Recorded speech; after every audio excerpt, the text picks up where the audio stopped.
And we're back with another episode of the Lakers Fast Break podcast. It's Gerald Glassford coming right back at you here from Lakers Fast Break, Pop Culture Cosmos, where we cover the latest news and trends in pop culture each and every week, twice a week, wherever you get your podcasts. Also, as well, inside sports, fantasy football. We're going to go ahead at least have one more show, if not a few more, during the NFL playoffs. The fantasy football playoffs are almost done. We'll go ahead and talk about that on an upcoming show as soon as I get back from Seattle. We'll go ahead and give you more episodes of Inside Sports Fantasy Football. Also, as well, our good friend Joe Soro, aka the pain in my side. Ow, it's Joe again, man. All right. Go ahead and make sure you get his game Crypt, C-O-R-E-U-P-T. It's now available on Steam. If you didn't get it for the 20% off price, can't help you with that now, but you should still pay full price today on Crypt on Steam. Also, as well, of course, the Lakerholics were on earlier today. Michael Heinrich, Laker Tom, and Jamie Sweet. I told Jamie, I said, there's no way no way in hell Sean was going to be there after being on all night with Joe. It's like, no, not going to happen. But go ahead and check out the Lakerholics crew at Lakerholics.com. Our good friend Empire Jeff TV, who's still happy about Teoscar Hernandez signing with the Dodgers. Also, as well, go ahead and check out Lakers in 5, John McKaylian channel, and Daniel Barry Sports Highlights. Yo! Also, as well, of course, don't forget all the great people that are out there. Stone Hansen, he says hi. He's going to be on with us at the 2025 New Year. Right now, he's a very busy guy, so we'll look forward to seeing him then at report_court. Alfred Esmond, when I get back, I'm going to see if I can try and arrange him and Legend 350 to come back on the show to provide some NBA observations. Speaking of Legend 350, if you were a member, you got to see my conversation with Legend 350 first by 24 hours almost. So go ahead and become a member where you get videos given to you first, Pop Culture Cosmos videos, Lakers Fast Break videos. I'm going to be over the course of the next year, I'm going to throw in NBA observations videos. I'm going to throw in some Do You Know Your Lakers trivia, Lakers History 101, maybe even a Lakerholic show or two. Some of those will be mixed in as far as our member exclusives first and foremost. So I want to go ahead and get in on that action today. Plus emojis. You want your Sean emoji. Come on, you do. You do. Go ahead and make sure you are a member today right there at LFB for $2.99 a month indeed. Also, as well, of course, don't forget what we're doing with, of course, the Lakers Fast Break. Like and subscribe. We're not yet to 2,000. Can you guys get us to 2,000 subscribers before the end of the year? Got 31 left to do it. So please go ahead and make sure you are a subscriber today by doing that, with liking, following, whatever you can do to support us. It's always appreciated right here at the Lakers Fast Break podcast. I think Joe's coming by. Maybe we hurt his feelings by calling him out, saying that NBA teams don't play defense. But I think he'll be here, even though today with the Lakers game, defense took the night off for the most part. No LeBron tonight, out with an illness. Still Jackson Hayes on the way. Probably going to be here for the Tuesday game is what he's anticipating. So still no Jackson Hayes yet. But we did get D'Angelo Russell back in the lineup as the Lakers faced off against the Sacramento Kings and new coach Doug Christie. Hopefully Doug was not trying to pick any fights today. As we remember, he had one of the biggest brawls against the Lakers in history. So hopefully everything would go well for the Lakers. And you know what? After a strong first quarter, the Lakers kind of lost focus in the second quarter. Kind of ticked off John Costa from Clutch Talk and Lakers Corner. Please like and subscribe. As he was mentioning, as far as what they're doing with AD, did not like the fact that AD was outside more often. No shot blockers down low. Should be owning Sabonis down low. This is something we've talked about for a while, but he started to play better and better against Sabonis in recent games. And today, with no LeBron, he became the focus of the offense, and the offense needed to go through him, and for the most part it did. And my God, what an offensive, efficient game for him. 12 of 16, 11 of 13 at the line, 36 and 15, 8 assists. very efficient, a plus 21 for the day. AD came to play today, made his only three-pointer, so he is doing what he can to stay away from the 30% mark.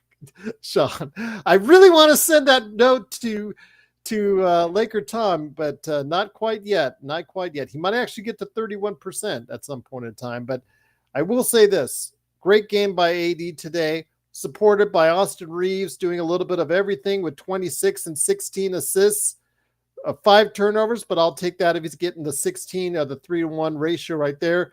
Max Christie chipped in with 16 and 3 3-pointers. Rui Hachimura, 7-11 with 4 3-pointers himself for 21 points. And the bench, spearheaded by Dalton Connect with 18 and D'Angelo Russell, 4 of 10 as well, as the Lakers held off a newly revamped or newly coached by Doug Christie Sacramento Kings, showing that their new outlook is just the same as the old one. As the Lakers sweep the season series, no lighting the beam here. And here today to talk about the game is good guys indeed.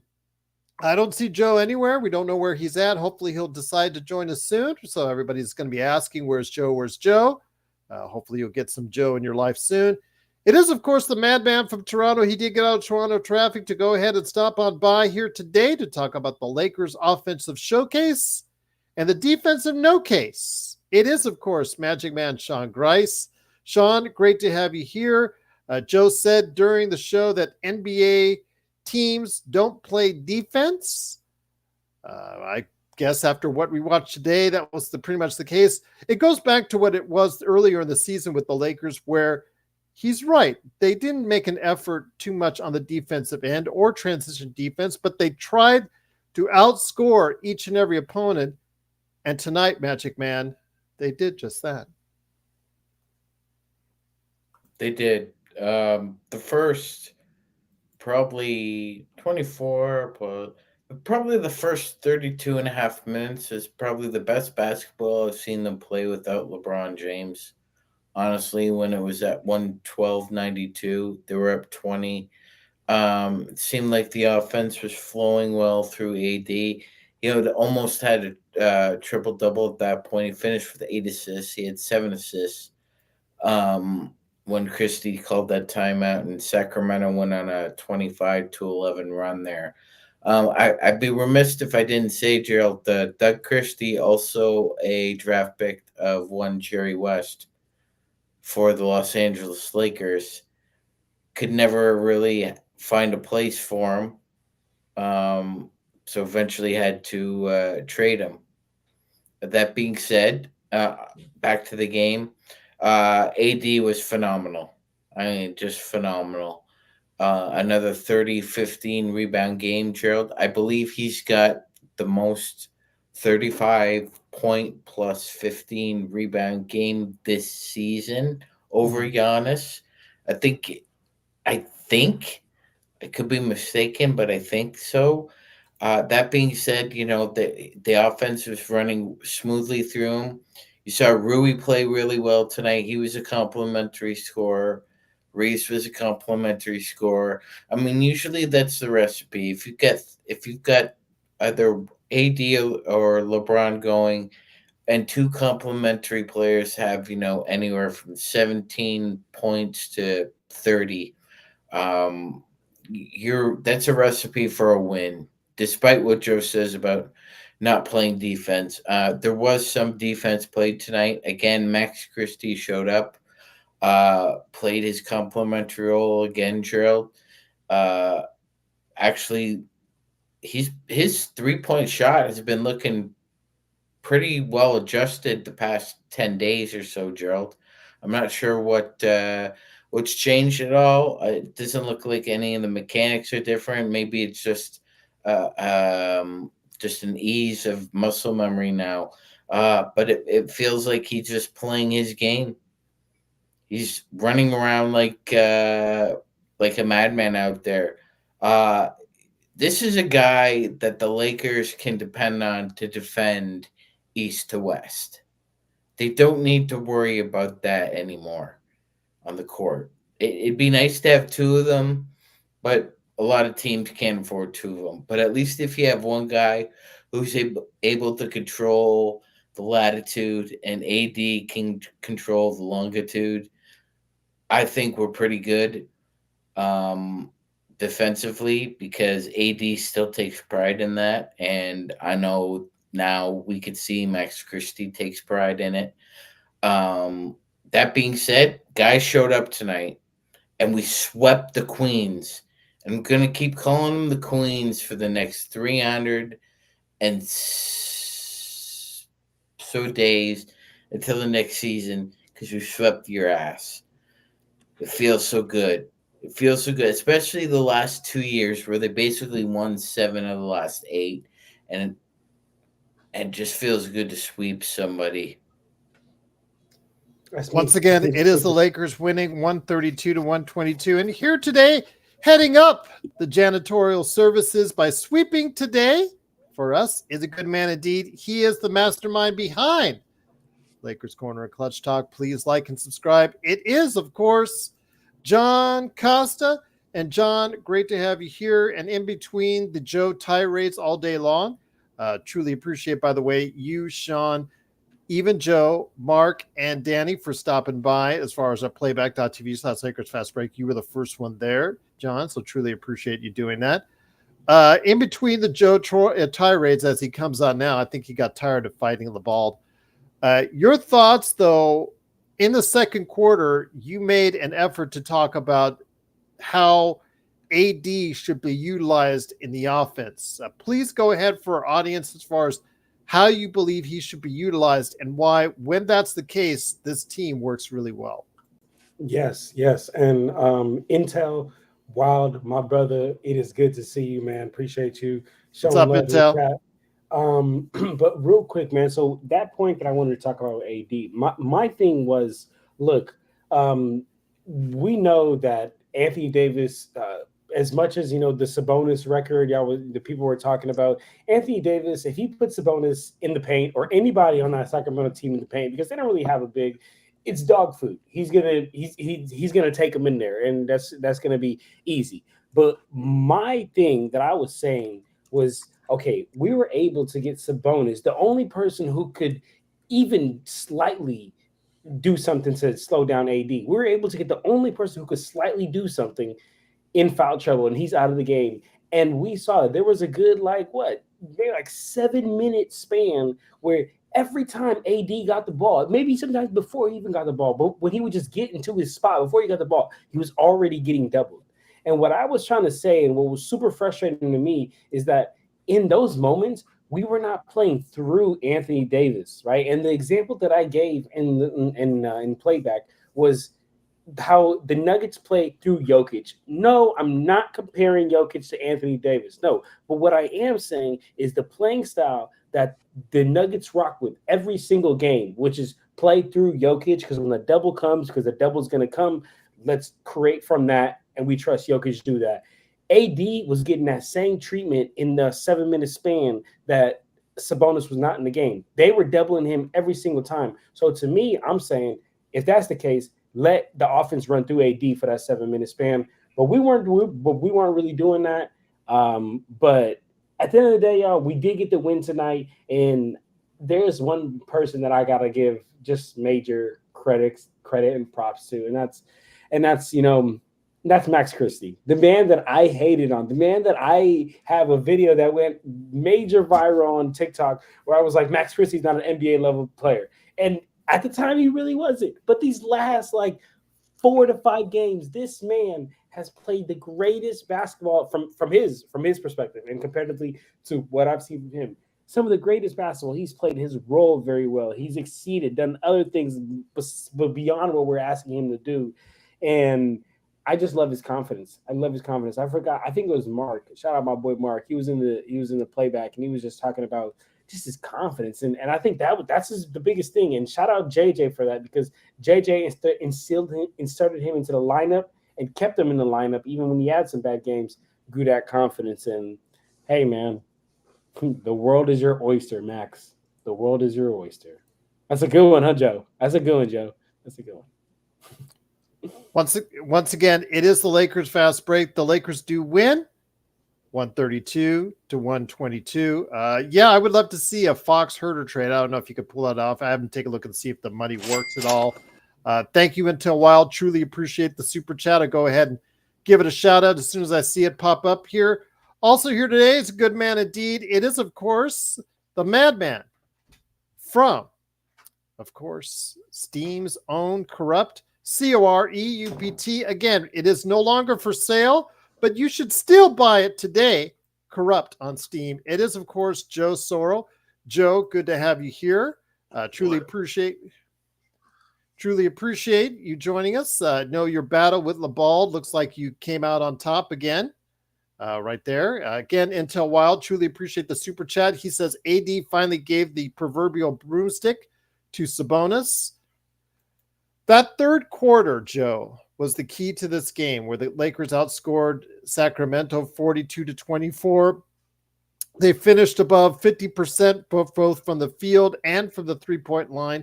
Didn't take a ton of three-pointers, only 26, but that still they outshot and outmade the Kings there. That third quarter proved to be pivotal as far as what the Lakers could do. They just seemed to put in cruise control after that, but that third quarter really dictated the entire game. Well, that was the second 40-point quarter they had in the game. It would have been a tragedy if they had lost a game where they scored 40 points in a quarter twice. And even though the Kings made a run and we were in that mode of what the hell's going on, that those are bound to happen. There's always some run somewhere at some point, and the Kings did that in the fourth, but it fizzled out pretty quickly after they missed a couple shots and the Lakers made a couple shots. Tonight's game was a good kind of microcosm of the NBA in general. No defense and a lot of offense. And with the turmoil that's going on in Sacramento right now in terms of their direction, they were pretty much exactly what they've been when they've been, whether Mike Brown is coaching or Doug Christie. There's a culture there that I don't know what can fix. I really don't. It's the West Coast version of Siberia of the NBA, which is Sacramento. You have a few other teams out there that kind of have the same momentum in terms of their franchise. I don't know what can change it other than. Joe, did you hear the basically unanimous disgust from every other NBA coach asked about how they fired Mike Brown? Like the word bullshit, dirty. A couple coaches said it was. Mike Malone said it was. You know they always do that, Magic Man. They do, but Gerald, you gotta remember something too, Gerald. That this team had not had multiple seasons where they realistically thought they could make the playoffs. Up until we're talking post Rick Adelman, Gerald. Mike Brown is the best coach that your franchise has had, and there's a little bump in the road and you fire him. Well, you and I, again, we're talking about this. I was talking about this 10 days before he got fired about how if he had lost to the Lakers 2 times in a row, that would put him on the hot seat. And he kept on losing once he got on the hot seat. And you could see the writing on the wall. And as soon as that De'Aaron Fox giving up the 4-point play, causing him to lose the game to Jaden Ivey and the Pistons. Threw him under the bus. Yeah, that was it. I remember he sent you guys an email. You want to see a play that'll get a coach fired? Yeah, right there. Yeah. But let's get it back to Joe. Again, Austin came up with a big game. I don't want to keep on harping on it, but almost a month ago, a lot of our audience wanted him gone on the first plane out of here. If you guys remember, we were like, slow down on the Austin roll. I mean, this is some of the best games he's played during the regular season, Joe. I don't know if he can sustain it, but man, of course, LeBron not in there tonight due to the illness, but 26 and 16 assists. Not too shabby, Joe. Not too shabby at all. The hot seat started the day De'Aaron Fox did not want to extend his contract. Yeah. This was way before it started getting bad. And when you don't have the commitment from your number one guy, in which the team constructed the team for you, moved a very talented player in Tyrese Halliburton to get a guy that could play off your game. This is Sean typing while I'm talking. Yeah, I know. I was trying to mute. That was my bad.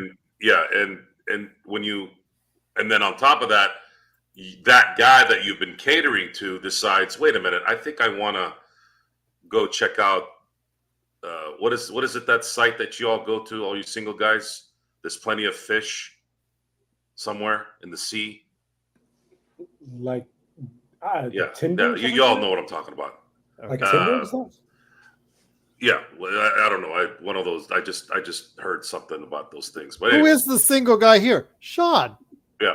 So you like how I did that? So the moment that happened, this is what it ended up going to. Now, it's going to be harsh on what I'm going to say next, but you should all learn your lesson with Mike Brown. You should learn your lesson with Mike Brown. Mike Brown is. You said number one guy. That's the I got that in my head as soon as Gerald sent the it's good now. Show the play. That's exactly what De'Aaron Fox. Then show them the clip when they're at the little parade. How fast he takes care of his number one guy. That's what De'Aaron Fox did in the Joker role. It was like this. Oh, we're gonna trade everything and we're gonna assemble this thing for you. And then all of a sudden, oh, yeah, well, thanks for doing that. By the way, I'm not signing an extension with you guys. I mean, seriously, there's nothing at this moment that's going to help the Sacramento Kings. Nothing. They would need a Tim Duncan to come or a Wembanyama to come and really change the franchise. And even then, I don't know if that would work either. You have to have some kind of structure, some kind of Presti Connolly-like ability to really get people to go, you know what? Yeah, I think I'd want to play in Sacramento. And you have to also remember this, Sean. You asked me, was it last night? Well, look at Presti in Oklahoma City. How many of those guys on that team chose to go to Oklahoma City? The big ones. They drafted pretty much 95% of them. And then they traded and fleeced the Clippers with Paul George going to LA for Shai Gilgeous-Alexander.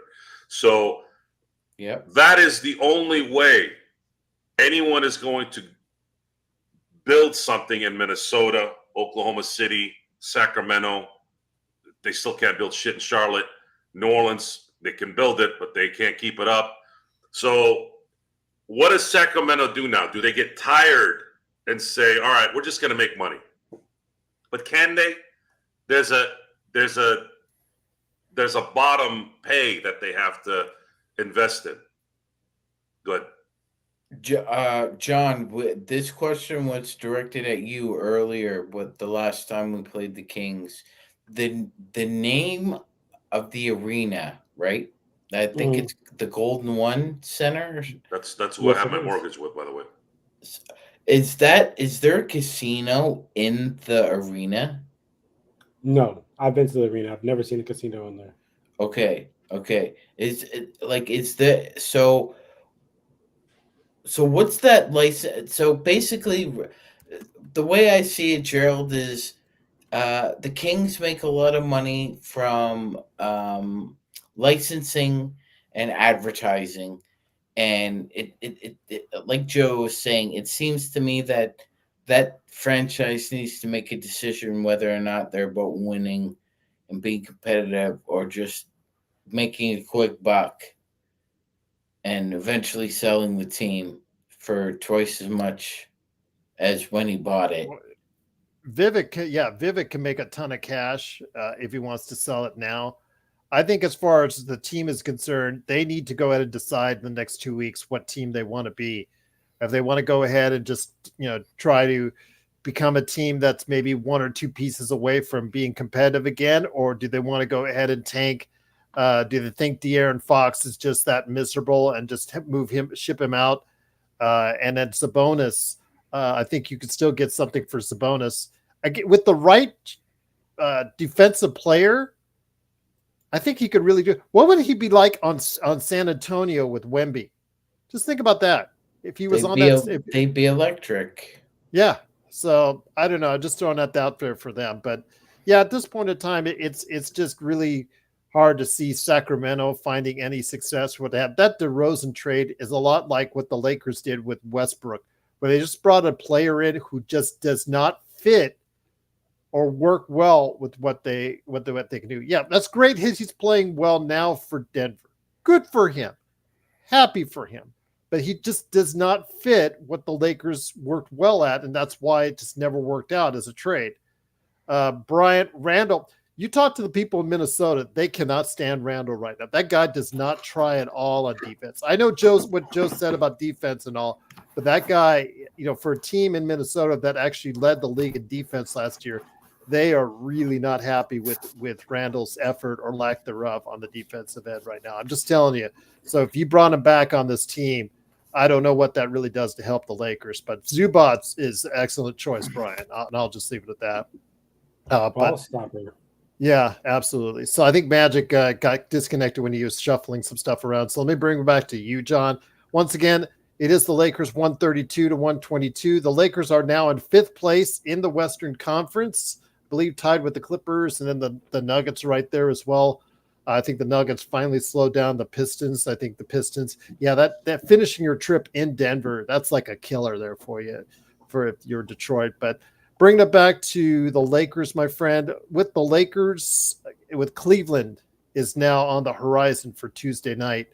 That's the way we finish the year, my friend. And I know that I had talked about before ESPN did in regards to the games leading up to January 15, where most of them, this is a critical time for the Lakers to make a statement. If they want to go ahead and go all in, what would they be like by January 15th? Because the record, the schedule looks very favorable outside of a couple games. One of those couple games is coming up on Tuesday against Cleveland, John. Yes. We gotta, we're gonna have to really lock in here for for 2025 onwards, because I think that not as much as last year, but we have had, dang, so my throat just got super dry. We have had games this season where we lost off some dumb shit. Like we lost the game of doing little shit that we could have did better, right? Like last year, I think it was simply punting games. Like LeBron would just sit games because again, he was 39 years old. Now he's about to be 40 or whatnot. But he hasn't been sitting as many games this season.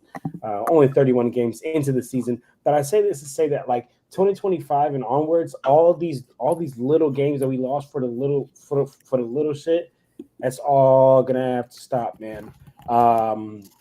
As far as like who we're gonna play in around January 15th and what predict our record to be, I honestly don't know. I'm more of a game by game type guy. I know we got Cleveland next, and they're gonna shoot the fucking lights out because that's exactly what they've been doing all season. So, are we gonna be able to close out on 3-point shooters? Let's see, man. I mean, this Lakers team is a definition of inconsistency, man. Sean said it best when he first started his little spiel, right? He said the first 2 quarters, I wouldn't say the first 2 quarters, really the first quarter and the third quarter was some of the greatest Lakers basketball we've seen all season long, right? From top to bottom. But look at that third quarter, look at that fourth quarter. Just this game, to be honest with you, now that I think about it, was just a definition of inconsistency. First quarter, 40 points, second quarter, 25, third quarter, 42, fourth quarter, 25. Letting your foot off the gas, being I believe the right word is complacent, right? Like where they're like, oh, we're up. We're just going to stop doing what made us score 42 points in a single quarter.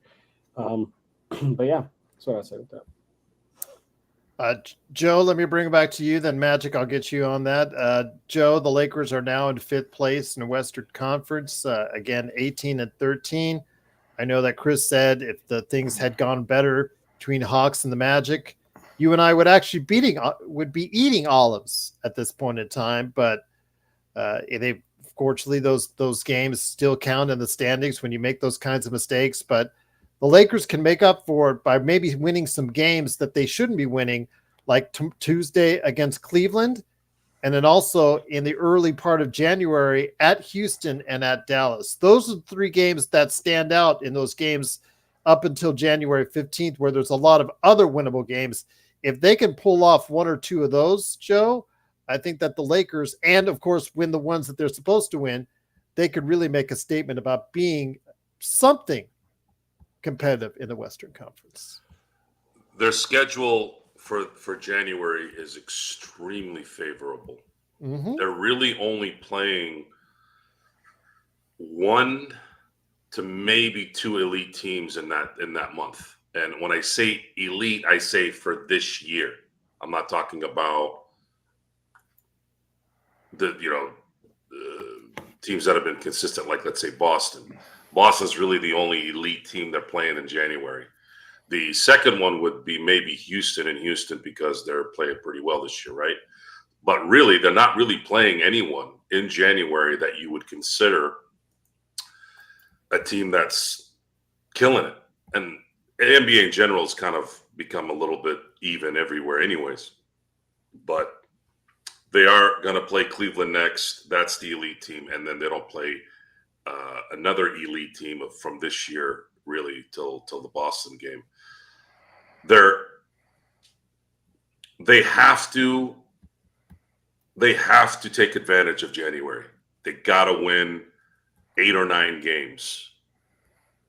And if they do, they're going to be getting into that trade deadline.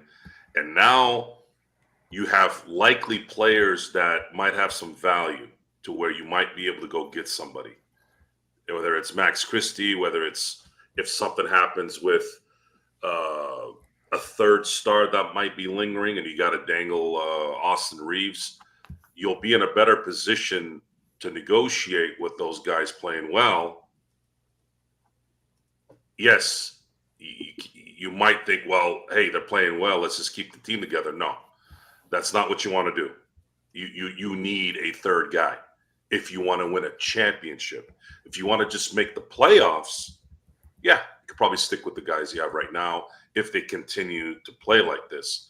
But I wouldn't take that risk, especially with a season right now that has really no clear-cut champion. You get that third star, if you get him, that's probably like 5% that it's going to happen anyways, no matter what happens in January. But if you were to get that guy and LeBron and AD are healthy going into the playoffs and you can at least host one damn playoff where you're the home team, now there's something there. Now you could do something to where, if somehow Cleveland upsets Boston in the East, you avoid Denver and beat Oklahoma City in an upset in the second round or something. Hey, weird things have happened. And that's kind of how I'm seeing it develop right now. Sean, let me bring it to you. But John, can you check on the chat? Check out Robert Wheeler. He riled off another awesome question. Of course, Robert, the problem is now we expected that you bring out nothing but great questions. So I just want to let you know the stature you posted the bar this high now, so you must maintain that. Just wanted to let you know. But please look in the chat, John. I'm going to be asking that question right here in a second. Yep, I got you. But I'm going to bring it to Sean first. Sean, so with that said, I don't disagree with Joe. In fact, it said in the chat, what do the Lakers need? They need a third player. The third player teams are going to be scared of or make a concentrated effort. Thank you, Arthur, by the way, for the super chat. I'll read that in a sec too as well. A third player that they will respect in the playoffs. As great as Reeves is playing, we've seen him in the playoffs at some point hit a wall or them, the other team just coaching him, as far as his deficiencies, is showing up during the course of the playoffs. So we need someone as a third player. But the problem is, in order to get that, the 2 picks aside, you can bundle. You might have to give up, along with D'Lo, you might have to give up a Reeves or Rui to get just that, as far as the third player and depth for this team that this team sorely needs. Mm-hmm. Yes, you may have to surrender that kind of depth capital, Gerald, in order to secure what you truly need, which is that third scorer, that third threat. Would you be doing that? Would you be doing that? Because Reeves is probably the first name that they throw out there, the other teams, when they're calling and accepting your call on a possible trade. Yes. Yes. Okay. That being said, Gerald, we've come a long way here, haven't we? Because I remember last summer when Austin was getting just curb stomped over his performance with Team USA at FIBA by us and by everybody else, and compliments to Austin Reeves for upping his game now, Gerald, leveling up. Whereas now it's complimentary that teams and coaches game plan for him. I mean that's a credit to him working hard and teams asking about his availability now with trades. So good on him.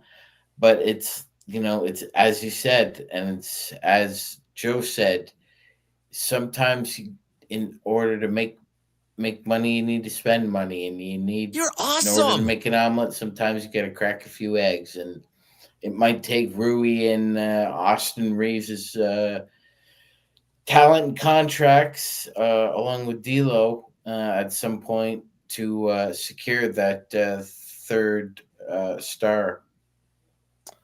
Arthur's saying D Fox played like he got a coach fired. I know especially if you saw his press conference after he gave up that 4-point play, it was obvious he was in his head for the first 3 quarters.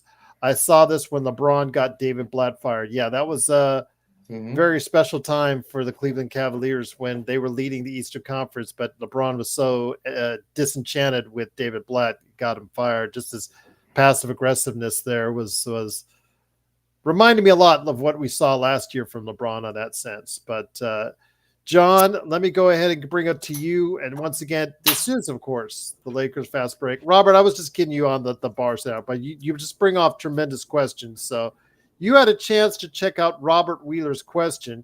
John, after seeing the Lakers play great the last 5 games, how many teams now do you think they are better than in the Western Conference? And can the Lakers get a top 4 seed with Luka out for a month? I discussed that when Luka got the injury on Christmas night, John, where there's a definite possibility that now is when you need to make the move, because you see the heroic play. Kyrie has to play lights out in order for Dallas to win at this point in time. Your thoughts on if the Lakers, by the 15th, let's give it some time, by the 15th, can they get into the mix of the top 4 seeds in the Western Conference?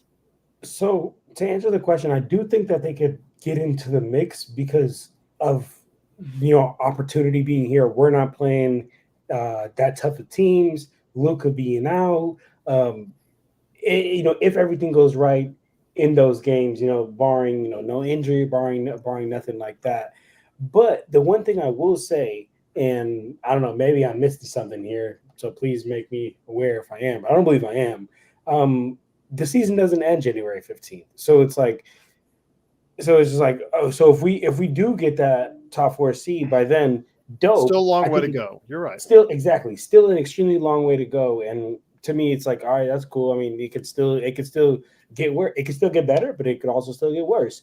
But to answer the question of if I think we can, we're a top 4 team in the West, no, I still think OKC's better than us. I still think Memphis is better than us. And again, this is fully healthy. I still think Dallas is better than us.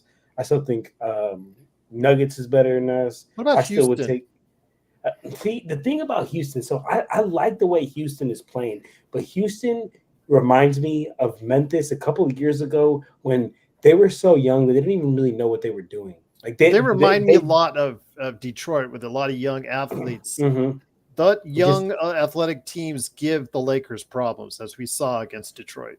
Yes, they do. But the one thing that I'm thinking about is I'm thinking about let's say we see these people in a 7-game series, like not just a one-off game. 7-game series, it becomes a chess move. It becomes a chess game, and there's none other in this freaking universe that's better than a chess game than the man himself, LeBron James. So I would feel pretty confident going up against a young team, kind of how I felt like if we were to face OKC last year. They were really, really young. Yes, a better team. Yes, better roster construction, all that, but just young, inexperienced, and we had that experience. And same way, I mean, really, just our two leaders have that experience. To be honest, and that's just enough. But to answer the question, no, I don't think we're a top 14. And January 15th doesn't matter. Even if we're the number 1 seed, it's just the time to go. The thing with Houston, though, is do they have a go-to guy? I don't think they have a go-to guy right now. They don't need one necessarily during the season, but in the playoffs, Joe, they need a go-to guy to get to. And I know Alfred Sengun has been a monster. I know that was said in the chat. Thank you, Astral. Truly appreciate you subscribing. Thank you again. Please like and subscribe. Everyone else, you get a chance. We're getting close to the 200 mark. Go ahead, Sean. Yeah, here we go again, Gerald.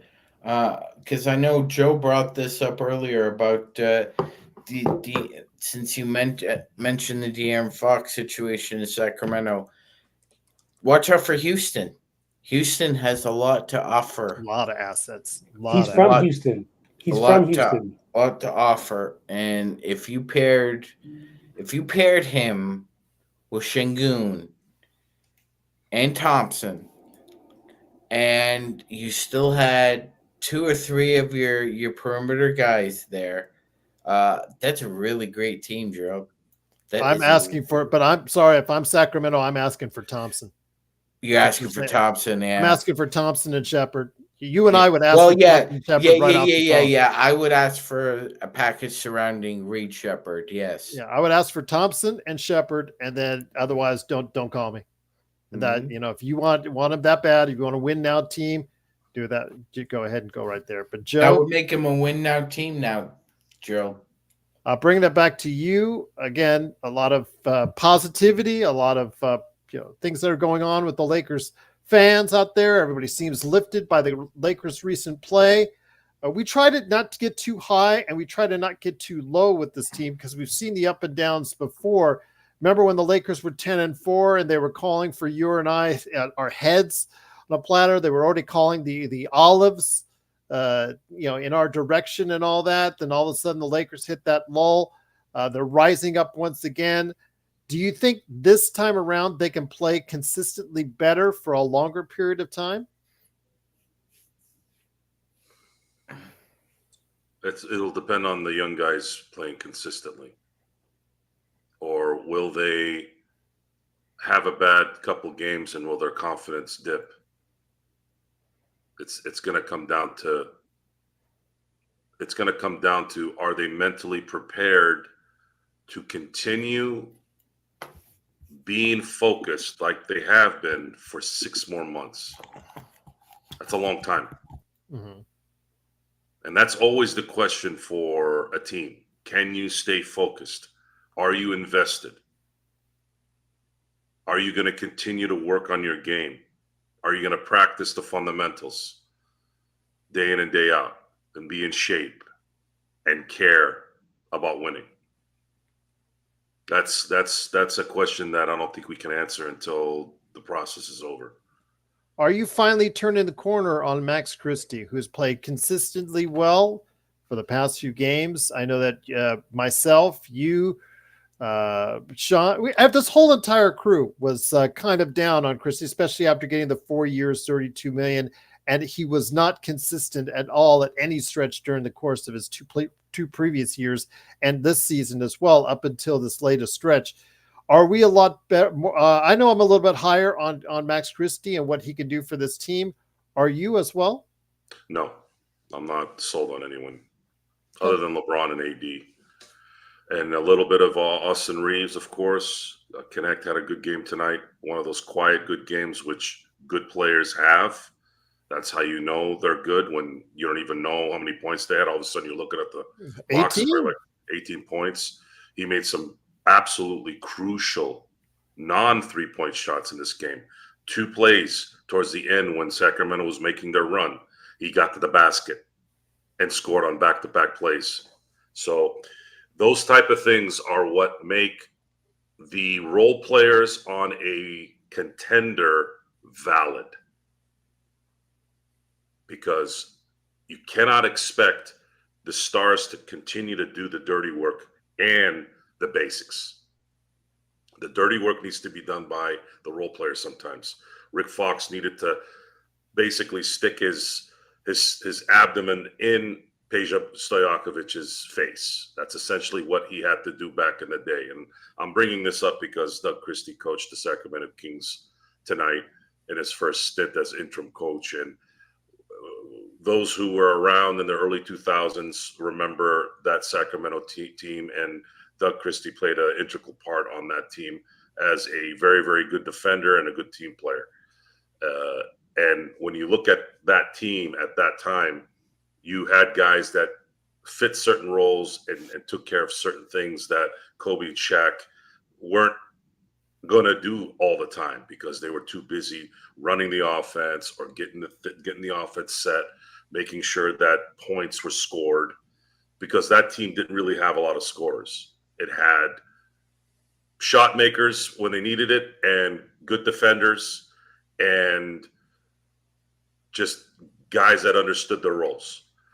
In this case, you don't really have that kind of NBA anymore. It's very difficult to rely on a couple guys unless they're both dropping 35 points probably, but no one's doing that. But the Lakers, because you're also factoring in that LeBron is long in the tooth, the Lakers still, I'm looking at Max's performance and Austin's performance these last few games as a cushion to make a deal in a month. You mentioned LaMelo Ball, somebody I had mentioned during the offseason as far as that's concerned. I know Alan and I went back and forth. Oh, I don't want LaMelo. I don't want LaMelo. He's terrible. You know what? He's found health this season, Joe. He is chucking the ball up quite a bit. It doesn't give you the kind of defense that you would really like to see for a 6'8" guy, but he can distribute, play make, and shoot well when he wants to. I would love to see the Lakers get him just to shoot up. And Magic Man, you might like this.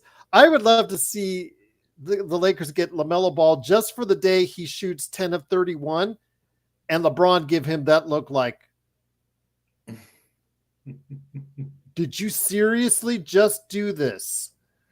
He would be so pissed. But all seriousness, all kidding aside, Joe, I think LaMelo Ball would be someone that the Lakers would be interested, but I'm not sure if they have enough assets, Joe.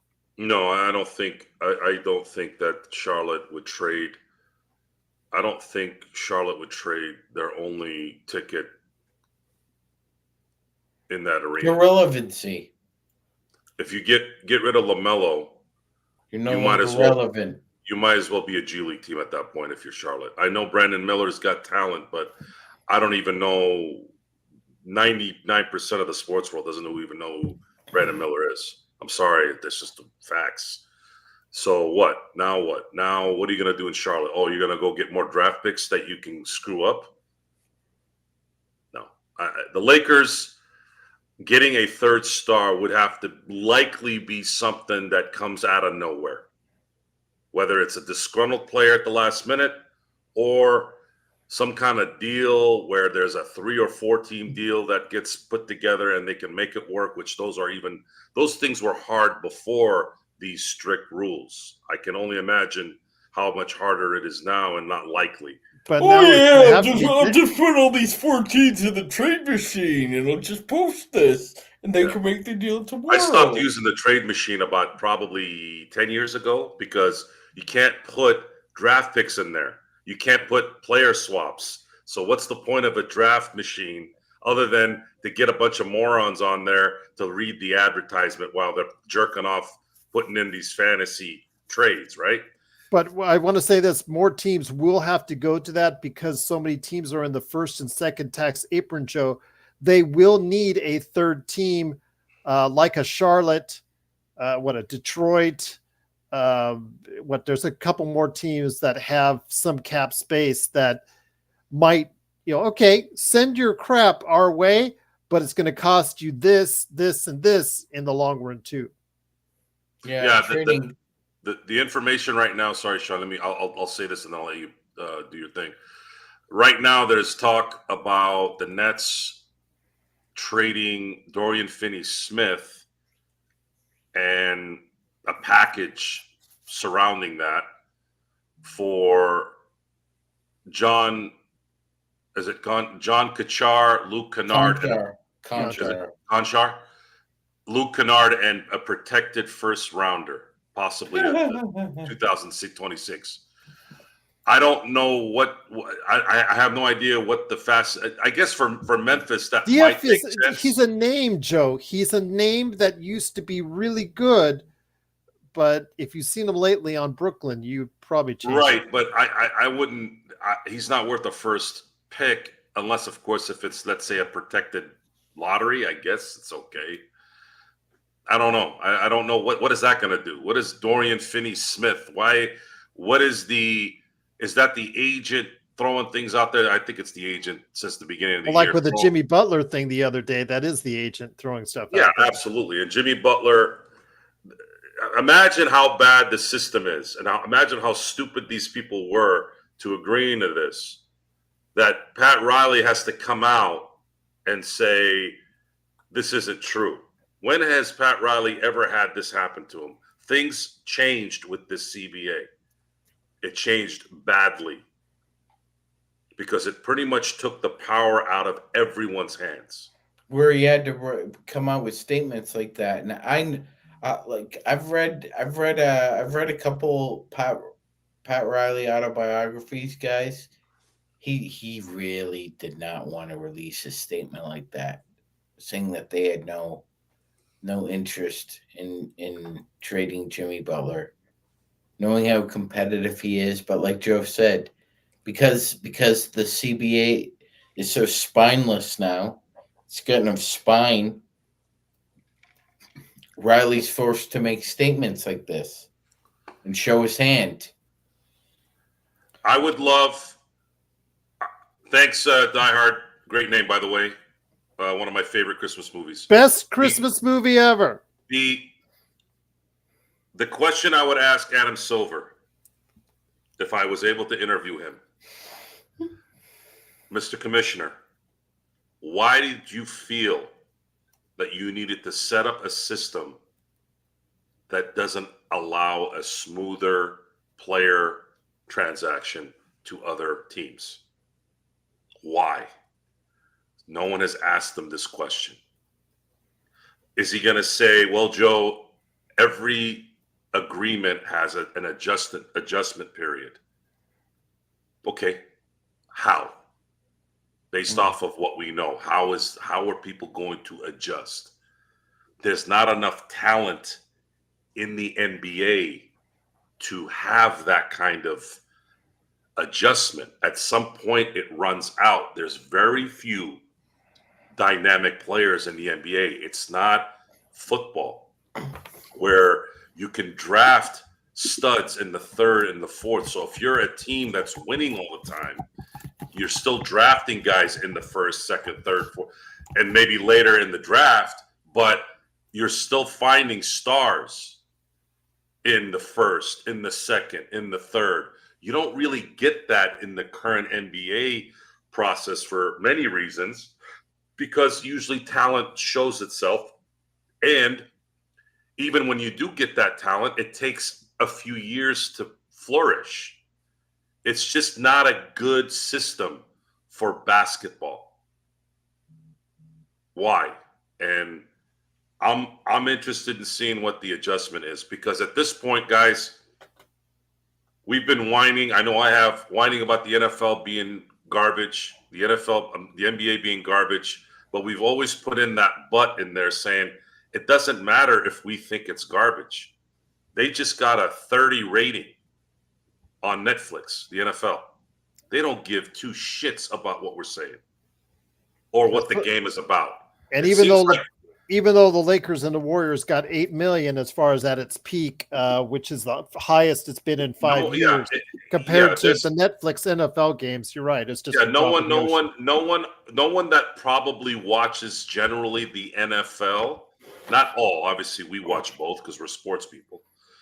But the more than the majority of the NFL fan or NFL watcher couldn't give two craps about the NBA.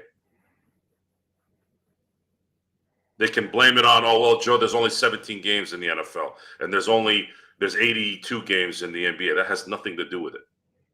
Has nothing to do with it. The NBA, when they had 30 teams, or I should know, well, was it 30 teams, 29 teams maybe?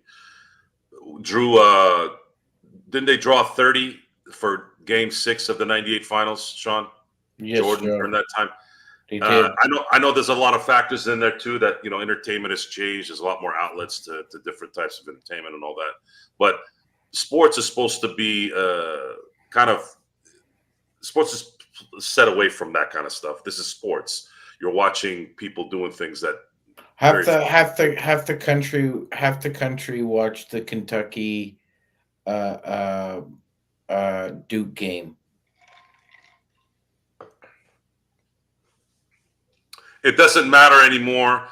We've said it. If Adam Silver was worried about the NBA, how the hell is he signing a $76 billion agreement? And that's probably what the discussion was. We're the only idiots out there that are thinking.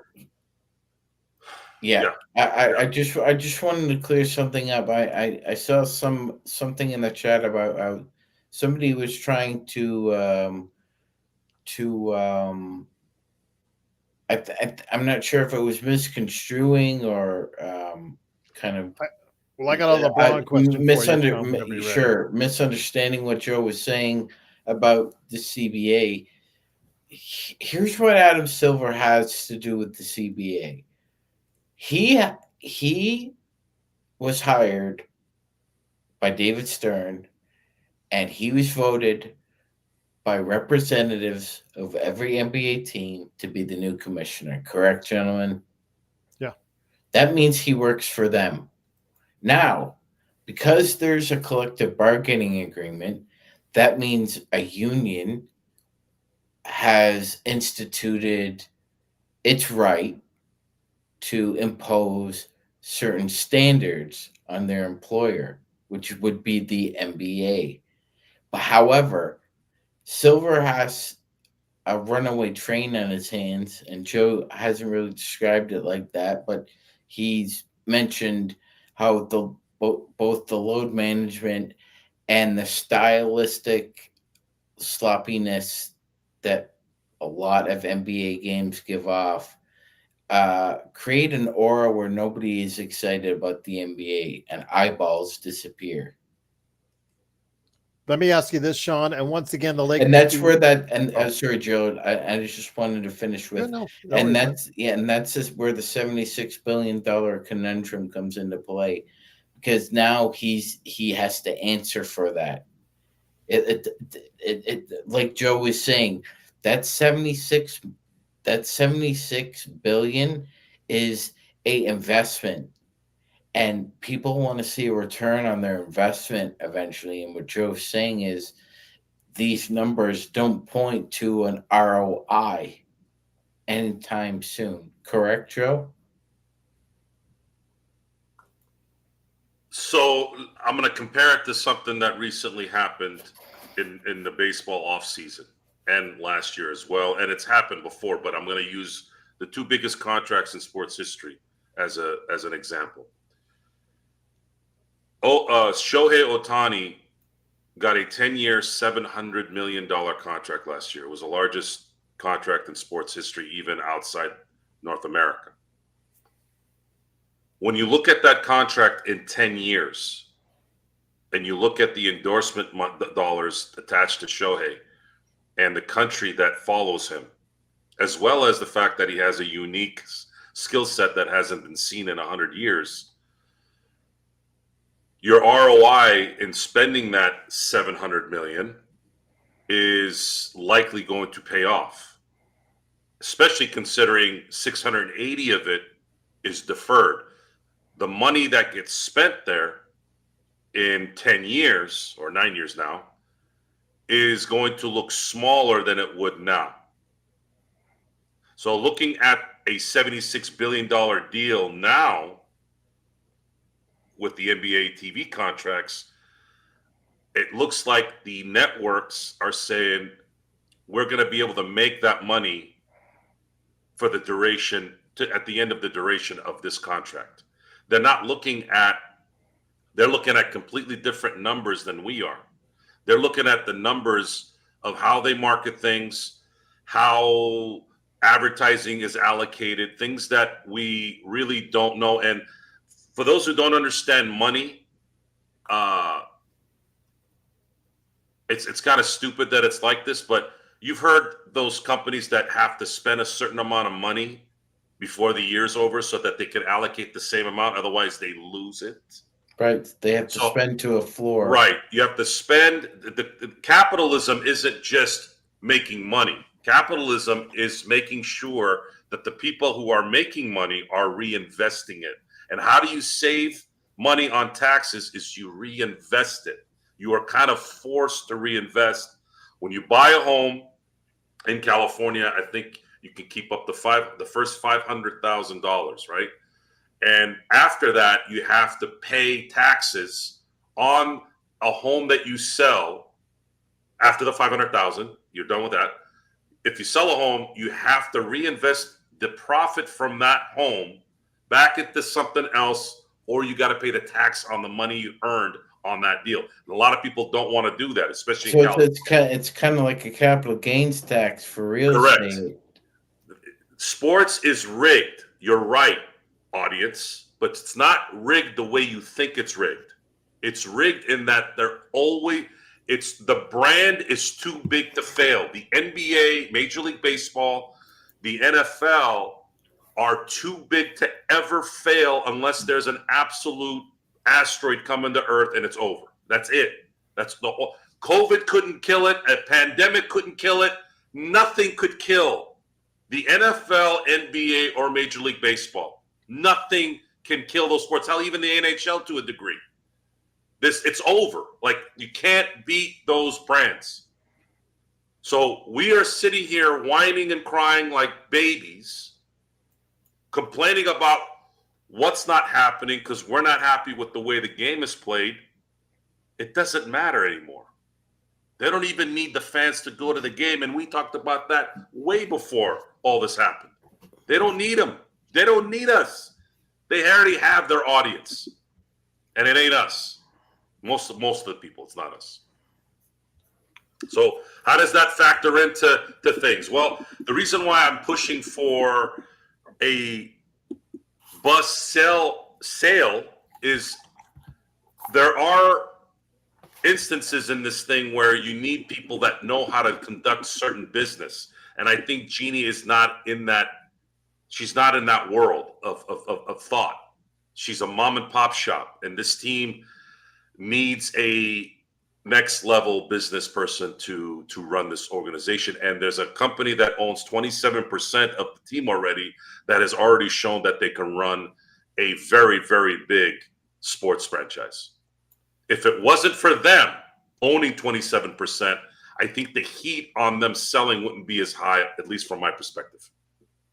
Because I don't want them to sell to some Sarver guy or a Con in Jacksonville. Like, I don't want that either. I'd rather have the Buses keep the team at that point. At least I know the Buses love the Lakers. You don't know what the hell. You don't want the Yorks taking over the Lakers either. Jesus Christ, please, for the love of God. You don't want the Yorks falling into that trap. Eddie DeBartolo had to shift his team. This is the previous owner of the San Francisco 49ers. And at that time, was the Dodgers of that era. They were the most well-run sports franchise in my view in all of sports. That even includes all the Premier Leagues and Champion League teams, all that, Madrid, Barcelona, all of them. And what happened? He got himself in a little bit of heat. They wanted him to relinquish power for about a year just to kind of simmer down some things. And then his sister never gave him the team back. Be careful what you wish for, right, Sean? The only reason why I'm pushing for this is because there is already the right to first refusal already there with an ownership team that I love. If they can have a chance of getting that team, hell yeah. If not, then you got to kind of figure out, hey, be careful. Don't get yourself in trouble either. YYC, just want to let you know the most recent evaluation of the Lakers, they are number 3 in the NBA at over $8 billion. The bidding would start at $8 billion, but seeing how that's worked out, and let me bring Sean, let me get you unmuted here. All right. Yeah, 8, it has to be more than 8. Most likely would go to $10 billion just as an evaluation. Gerald, I think we talked about this earlier. Yeah, Haven't the Golden State Warriors Golden State Warriors are number point? Yeah, Golden State Warriors are at 9.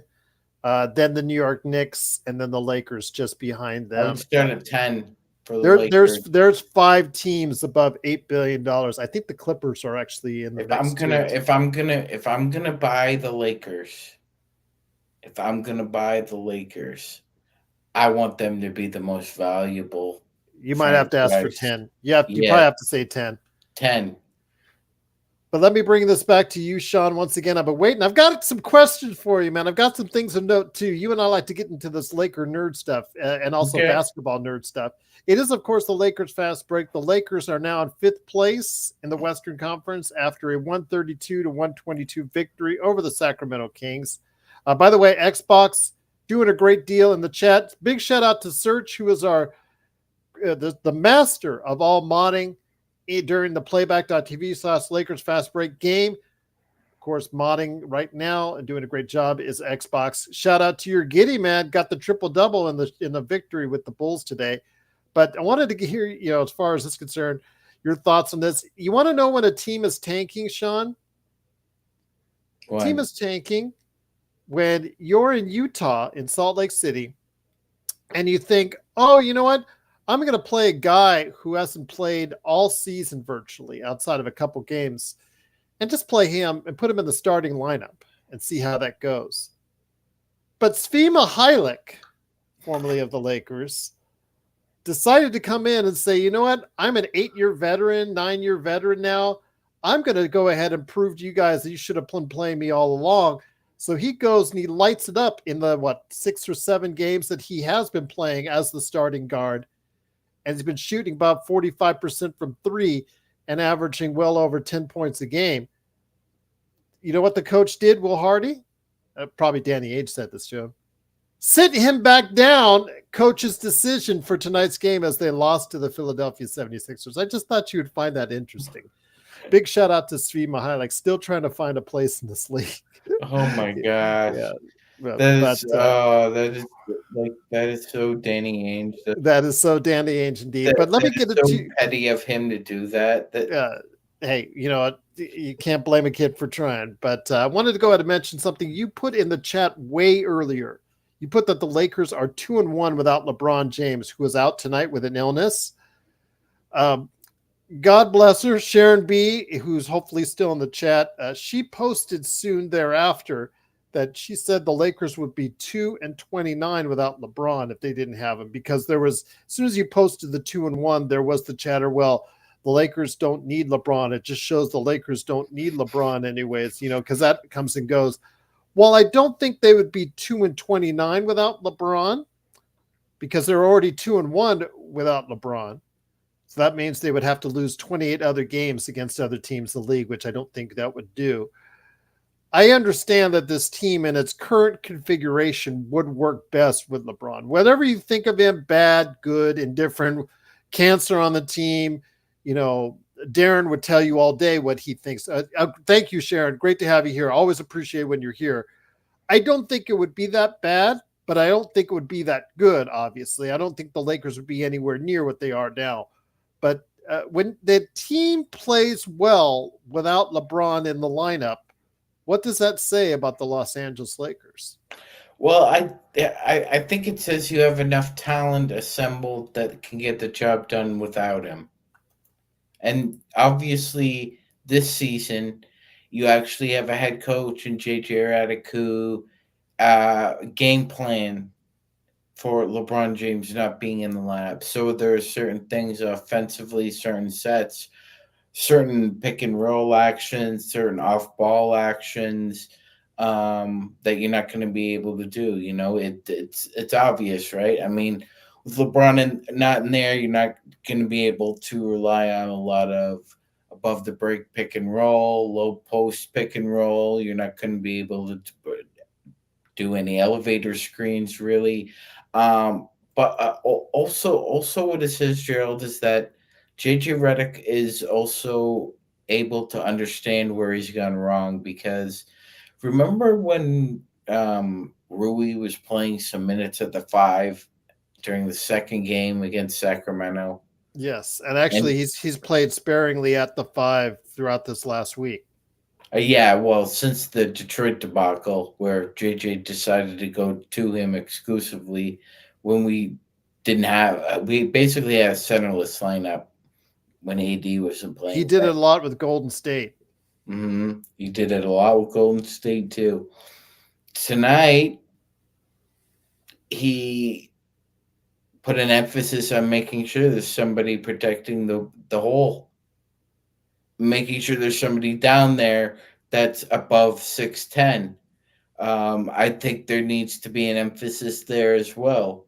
So, I mean, good on him for adapting, because, it just shows that he's willing to try new things. And when they don't work, Gerald, he's not stubborn enough to stick with it. He'll just adapt. So I asked the question to Joe. No LeBron in the lineup tonight, out with an illness, like I said. I have a feeling he'll be much better when it comes to Tuesday against Cleveland, for all the obvious reasons that we know there. Your thoughts, though? Again, the team played well offensively. Let's not talk about the defense, because that's just going down a rabbit hole I don't want to go down into right now. But offensively, they clicked very well tonight without LeBron. Did you notice anything in particular that you've also been an individual that says, about LeBron, about however great he is, can be a detriment in so many other ways to the team and their operation? Your thoughts on LeBron not being in the lineup, but the Lakers still getting the victory? Well, you give LeBron 5 days off now. Good point. So you gave him 5 days off, and then the 6th day is when they play Cleveland.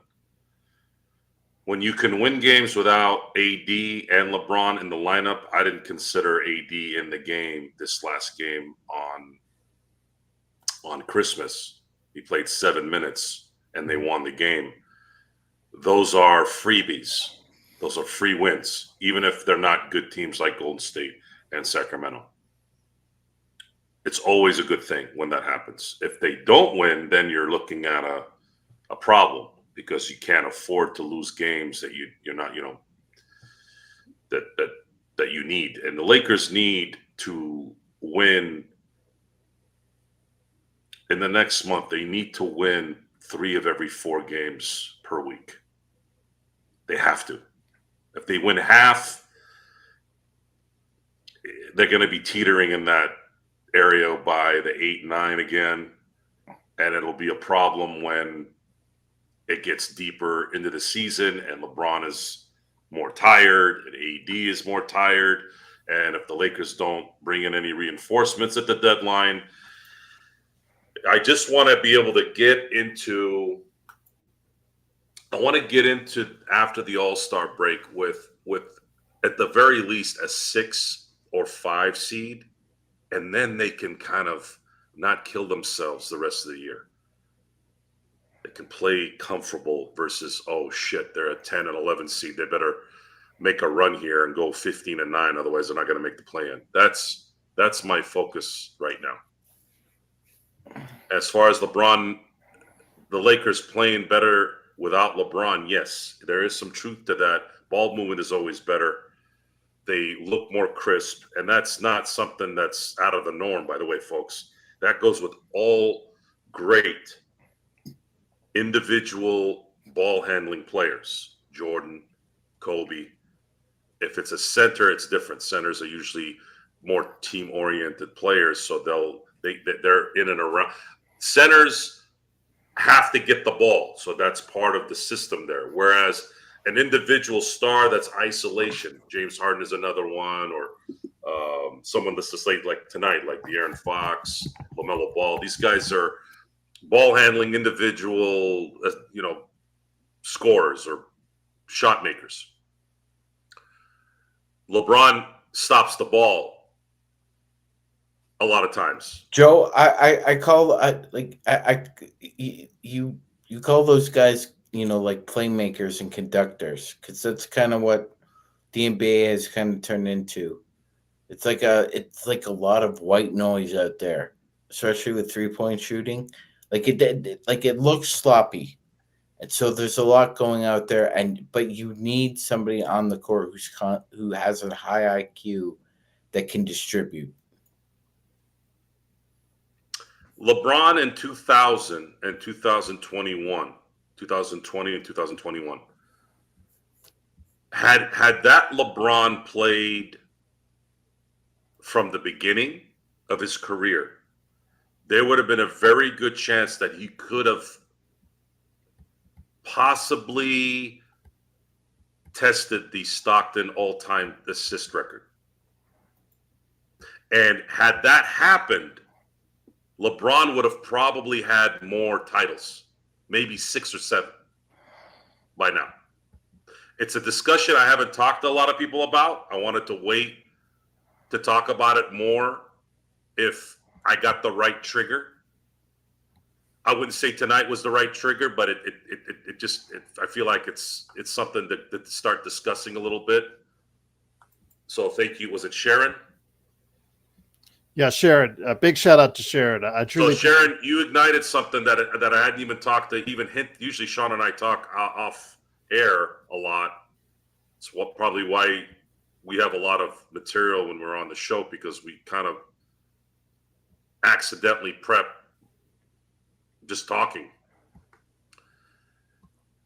But LeBron James has played the majority of his career, if not more than the majority, out of position. If LeBron was able to play the way he did in 2020 and 2021, there is no doubt he would be the all-time assist leader at this point with how long he's played, and he would have had better teams to win championships. But because he had to relinquish his top talent, scale back his main talent, I should say, you got a all-time great, but I think there was a lot left. There was a lot left on the table. The teams were not constructed to play off his best game. Even Bosh, even Wade, as great as they were, that wasn't the two players that probably fit his game best. What he needed, honestly, was maybe somebody like Glenn Rice in his prime with him. And then maybe someone like, who was a really good, like a Chris Webber. Imagine Glenn Rice and Chris Webber with LeBron James. Chris Webber might not be a good example, but I think he would have adapted a three-point shot. I'm trying to figure out a power forward that can shoot from long distance. Who was that, Sean? I'm drawing a blank. Who's a really good? Oh, Rasheed Wallace. That's it. Rasheed Wallace. If LeBron had a Rasheed Wallace and a Glenn Rice in his big three with all of them in their prime, he would have three-peated. He would have had 6 or 7 championships by now, because he would have been able to play really his natural position of point forward, and you would have been toast. you would have been absolutely toast. Who's Hold on, Sean. So- wait, hold on. Did you look at the comment, Darren, who just popped in? Good to see you, Darren. Just popped in there. What did Darren say? That's an assumption by someone that thinks he knows everything. Here we go. Here we go. First in battle was with LeBold. Darren, we love you. YYC, Dirk would have been great too, but the one thing that Dirk didn't have that Rashid had was The he had defensive two things. intensity. He could post up and he could play pretty solid defense. Dirk wasn't bad on defense, but he wasn't Rasheed Wallace defense. And Rasheed Wallace's post game was amazing. Now, Dirk's post game was more outside the paint. He still was able to, The one-legged flamingo from the baseline. It was good, but it's too far from the basket, especially in the 2000s. So if you have Rasheed Wallace, who's closer to the basket doing what he did, and you have LeBron, and you have, let's say, a Glenn Rice in his prime, you're looking at a team that's probably going to win a lot of games and win a lot of championships. And that would have been likely the best scenario for LeBron to really, really blow up in terms of his real number one skill set. You know what? I've often said there are certain places I would have loved to have been a fly on the wall in certain conversations. And when Rasheed Wallace got in Tim Donaghy's face at the loading dock in Portland, I really wish I would have been there for that. Kurt, you're hilarious, man. Always hilarious.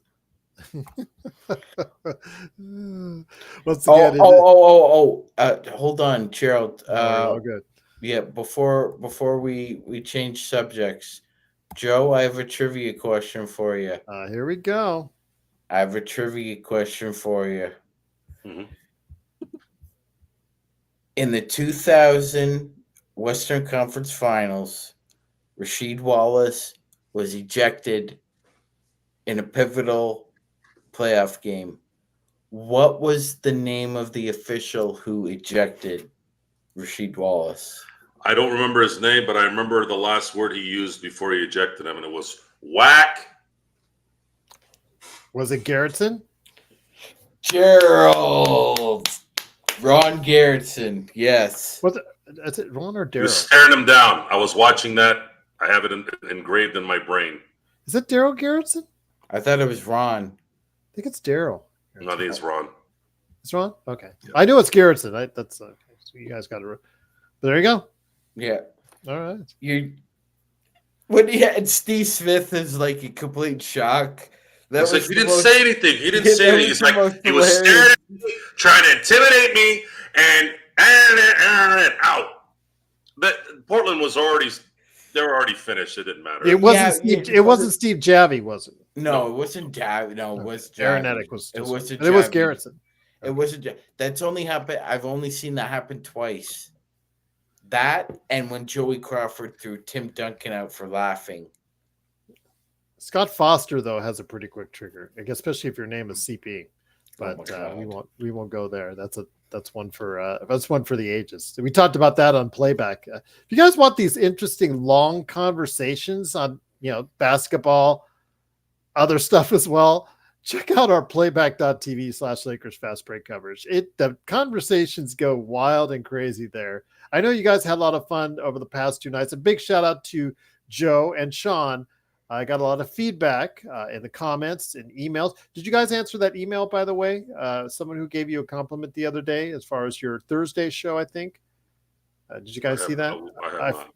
I forwarded over to you guys the other day. Let me know if you didn't get it. I'll send it over to you again. But yeah, somebody was really happy with what you guys did when you went into the Wayback Machine, like you guys often do when you get together for two and a half hours. Yeah, resend that, Joe. I'll see what I can do. I'll find it for you before we leave. But before we head on out, I just want to say again to our audio listeners, I will try to upload this as fast as I can. I'm here at an Airbnb in Seattle, and it wasn't exactly the greatest Wi-Fi, so we couldn't get the last night's 2.5 hour plus nightcap to you quicker. So I apologize for that, but we will try to get you tonight's post game a lot quicker. It is, of course, the Lakers winning 132-122. Ron Garrettson. Yes, Ron. Yeah, you were right, Ron. So I keep thinking Daryl for some reason. I don't know why. But again, Sharon said, thanks, Joe. Constructing the perfect NBA team is like catching lightning in a bottle. Most teams scramble. Yeah, very good way to say it, Sharon. Absolutely.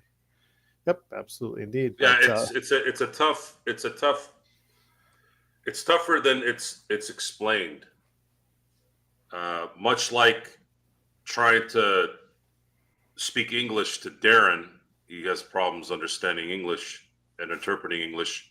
It's tough to construct the perfect team. You knew he was only going to be nice to you so long, Darren. Perfect players with the perfect elite all-time great.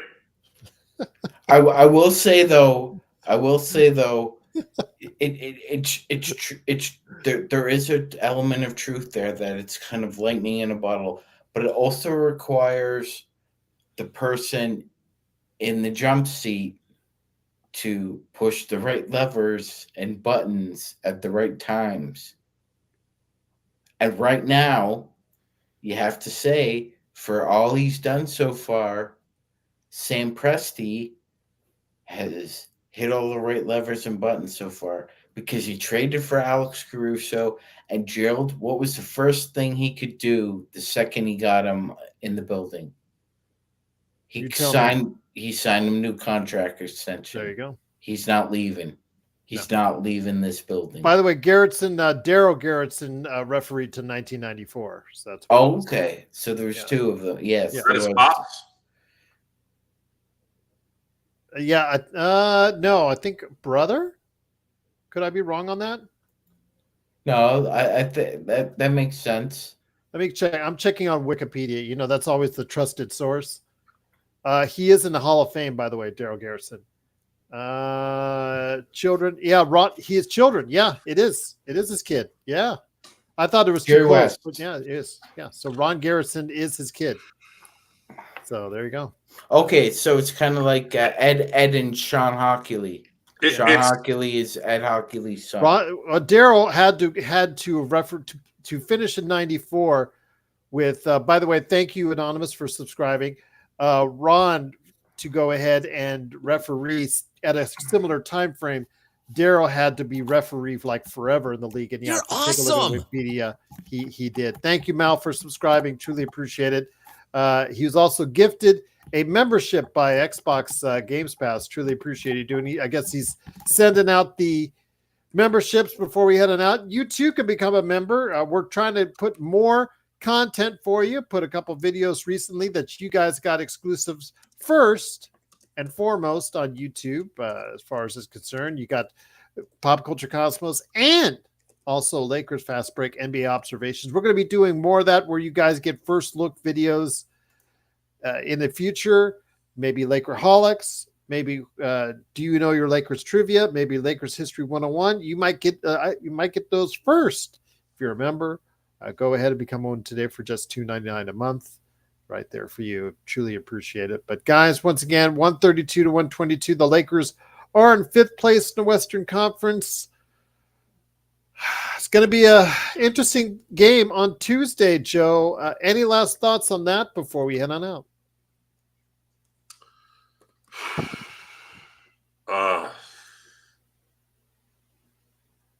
I'm going into this game trying to see maybe more about how good Cleveland is than if the Lakers can win this game. I have no feeling on it in terms of the Lakers win or lose. If they lose, I kind of expect it. If they win it, I just hope it doesn't set them into complacency. That's where they're at. They were 2 games below what they are now last year at this time. And they have a gigantic opportunity in the next month to put themselves in a position where they don't have to really, really kill themselves to get to where they want to go initially into the playoffs. Even if they don't get the 4 seed, got to at least be in the top 6 so you can avoid the play-in. And that's the goal. I think that should be the goal. I'm going game by game. There's a lot of things so far that have been proven incorrect, but we also thought that the first few weeks of the NBA season, and then quickly it came down. Max Christie at this point is showing that he may be a NBA player. How long? I don't know. We'll have to wait. Gabe Vincent is showing exactly what we know of him. Vanderbilt is showing exactly who he is. Austin Reeves got dogged on, and we were supporting him. Now we look good there too. Dalton Connect is playing as well as a rookie can play. And then, of course, AD and LeBron are the two engines that have to find a way to stay healthy and continue to play all NBA basketball. And JJ Redick has been a breath of fresh air. I really haven't seen him coach in any way this year, even in losses, even in losing streaks, where I'm like, JJ doesn't know what the hell he's doing. It's very, to me, it's obvious when it.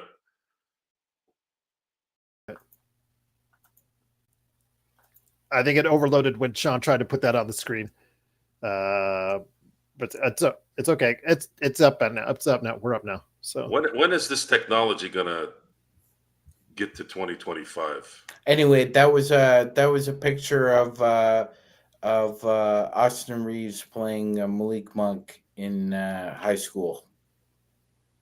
They have a bit of a personal rivalry now.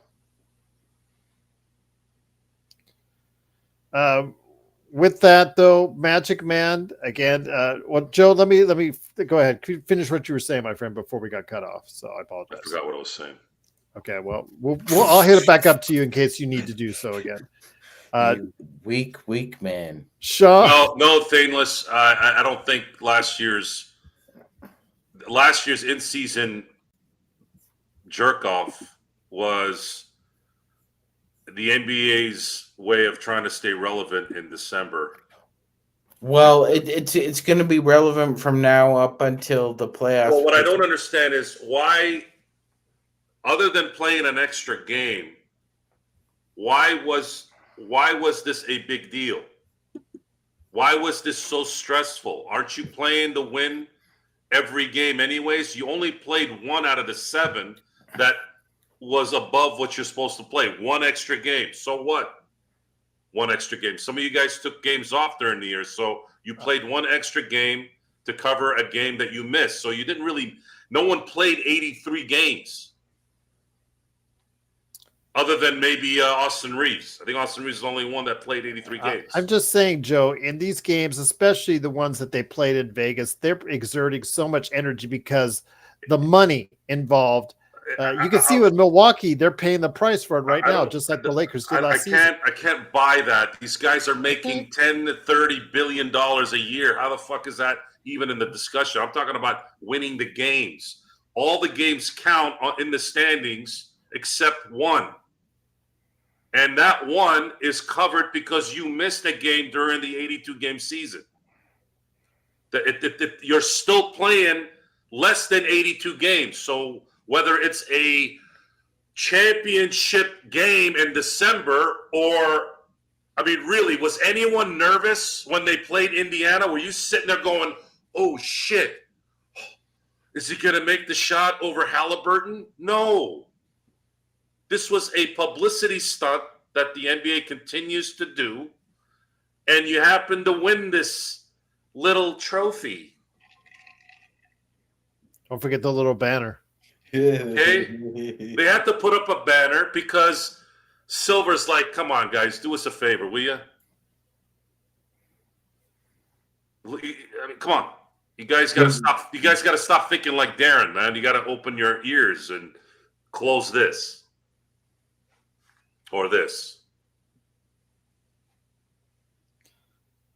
Sean, again, before just feel the love. Before we head on out, my friend, any last thoughts? You and Joe, again, credit to you both. You guys have been on the show doing the last nightcaps. Gerald looks like he's in a padded room. Where the hell are you? Airbnb. I told you that in Seattle. Doesn't even look like there's a window in there. What are you? That is a window right there. It's a window. It's just a bedroom. I wish I could. Sorry, it's not the usual Lakers stuff behind me, video game stuff behind me, etc. Go ahead, Sean. I bet Joe can't even name the video game post that's behind you, Gerald. The video game poster. It's behind you. Okay. I can't even name video game poster behind you? No. At home. When he's at home. What does he have? See, he's all these hours and he doesn't even remember. Oblivion? Yes, he has. He got one. Credit to him. He got one, Machan. After all these years. Suck on that, Grice. The Grice is wrong, bitch. Oh. What? No, you should have said Mass Effect, though. Although before I headed out, I did stop by the Funko Pop, company store they have here in the Washington area. You get a chance, check it out. Huge place, different areas. Man, just crazy. If you're into pops or you're into making your own pops, before I headed out, just got myself a Podfather, made myself. So now I'm immortalized in pop fandom right there. The Podfather has been immortalized. So before we head on out, Sean, again, the Lakers looking to go ahead and, I'm not saying do the impossible, but beat the team everybody has been overlooking, who's been dominating the league in Cleveland, because everybody says, oh, it's Boston, or look out for Oklahoma City, or these other teams. Everybody forgets that Cleveland has the best record in the NBA. Yes, Gerald, the Cleveland Cavaliers and their titillating talent coming into Tinseltown. Titillating for the Tittletown? I said Tinseltown. Stop distracting me. I'm listening. Good. Like Joe says, I don't think it's a big litmus test. They're 27-4. They're that streak they went on was up there with some of the great teams of the past 25 years, Gerald. That being said, you're playing them at a time when they're most vulnerable based on scheduling. They played in Denver. They won, crushed them. Tomorrow night, they'll be playing in Golden State in the Bay. And then they got to fly right to LA and play the Lakers the next night. And like Joe said, I'm not expecting a victory. That being said, you shouldn't lose by 15 or 20. They shouldn't blow the doors off you in your own barn. It should be a competitive game. That being said, I think we got a good chance to win that game based on the scheduling. So never say never. And also do want to mention that Cleveland will be coming off, like Doobie mentioned earlier in the chat, Cleveland will be coming off a back-to-back as well. By the way, JSJ, to prove you wrong, I went with Joe for 2 hours plus on Christmas Day. So you were incorrect. Plus, don't forget our playbacks are over 2.5 hours long as well. Hey, hats off to Joe. He wore that onesie for about 5-6 straight hours. Yes. So JSJ, sorry, you were incorrect. But again, big shout out to these two. They went over 5 hours. Yes. Yeah, he was getting. You said you were going to get wrecked on the was it the Friday show? You seemed pretty lucid to me. I couldn't get drunk. Must have had a big meal. Were you Captain America? I was drinking the Crown, which tastes like shit, but I couldn't get drunk. I don't know why. It's weird. I don't know what happened in my 40s. Two things that I was preached to almost on a weekly basis in my 20s. Number one, Joe, you're not going to be able to drink when you're my age. There were these geezers at that time. Imagine that. The geezers I worked with in my 20s were how old I am now, 46, right? And they looked nothing like me, obviously. They had no hair and they were bellies to here, right? A 5-pound bag of shit. Right. Anyway, so so I heard this shit, right? Good one, Magic. I heard this shit, that and spicy foods. Joe, you have no shot at eating what you're eating when you're my age. Oh, okay, damn. Shucks. I guess I'll enjoy it now. Man, I drink more alcohol now than I drank in my entire decade of the 20s. Total. How's your And liver? spicy foods, I could eat a jalapeno by itself and go to bed without even a hitch. How is your liver? My liver, I got my blood work back. Everything seems to be tip top. That's all that matters, man. I'm just looking out for you. Looking out for you. Aaron, that is true. I am Dodger drunk. Into a burning ring of fire. Went down, down, down. It comes down to confidence. confidence. Down, down, down. The ring of fire. The ring of fire. Maybe that's a sign, guys, because he's starting to sing Johnny Cash. Sign of what? No, maybe he's a little tired. He's been going at it. So Then you had I heard on your last nightcap, someone had a nice evening the other night as well. Oh, I sure did. I sure did. Hot yoga? Yes. Okay. Yeah, at a different studio. That's why it took a little bit of schlepping to make the recent nightcap. But It's I made funny it. because we were at, what was it? Joe was talking about Tinder, and like nobody, none of us married guys could like really answer it right away. Then all of a I sudden, don't Tinder, even use it. and you're like, John. There you Yeah, go. no, don't use that. Don't use the what do you say, Joe? Fish in the sea. Fish in the sea. Sean There's has his plenty of own. fish. He has his own website. Studs are us. There you go. Well, I do all right. Any thoughts on the rest of the NFL games coming up? Some hard-hitting stuff today. Not exactly the most thrill-inducing, but hey, I guess when the weather gets colder, the scores get lower. So Yeah, actually, I was impressed with Bo Nix throwing that 50-yard dime to Mims. I think he's going to be a good one. Yeah. Credit to Sean Payton. Stayed with him. Well, it's more that Sean Payton knows what he's doing. He just needed the right tool at quarterback. He just had a tool with Russell Westbrook. But I know what I wanted to tell you, Joe, because we did the college football special, which hopefully Sean will be on when we do another one. And by the way, your cousin was also nephew was also pretty awesome on the show as well. he asked if we could do another show to would love predict to. the new round, and I'd be first more than off, happy to Joe, we need even if you go 12, I think it should be more. But even if you go 12, all these games need to be played on a neutral site, or you might as well just throw the first round away. I just think that these home teams are just they're especially in college, they're just way too hard to overcome. I think logistics are. You're asking kids to do finals in December while they're trying to prepare for a football game in Arkansas or Florida if they're in Oklahoma. This is why I said, Gerald, that I think they should have tapped out at 8. Kids can't. This is still college. They have to go to school.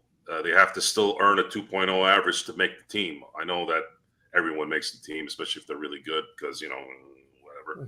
But the thing is it's too much. There's too much there, and I don't want college kids playing a 16-game, 17-game season. Yeah, but these games are not competitive, Joe.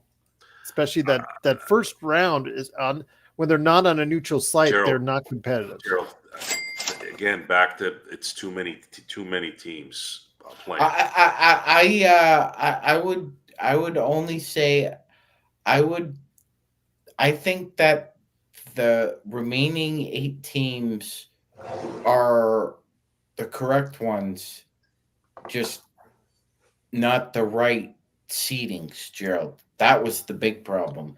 There's no way ASU should have gotten the 5th seed. Based if we're gonna do this, do it properly. Yeah. You have the 12-team playoff. You rank them according to how they rank amongst themselves. It's a re-ranking, and that's how you do the bracket. I just think if you're going to go 12 or 24, you got to get rid of some of these bowl games, man. These bowl games that are not related to the playoffs, they're just absolutely worthless. But these 6 and 6 and 7 and 5 teams that just don't deserve to be there. I mean, again, like The yesterday with the US the Birmingham Bowl, the Pop-Tart Bowl. But just think, Magic. Okay, that USC game yesterday, that stadium was over half empty. That Allegiant Stadium was over. What if they put a first round playoff game there? And that's been a neutral site. It sell out. No doubt about it. Like the Clemson, Texas game.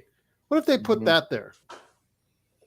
Just throwing that out there. Or the LA Bowl the day before.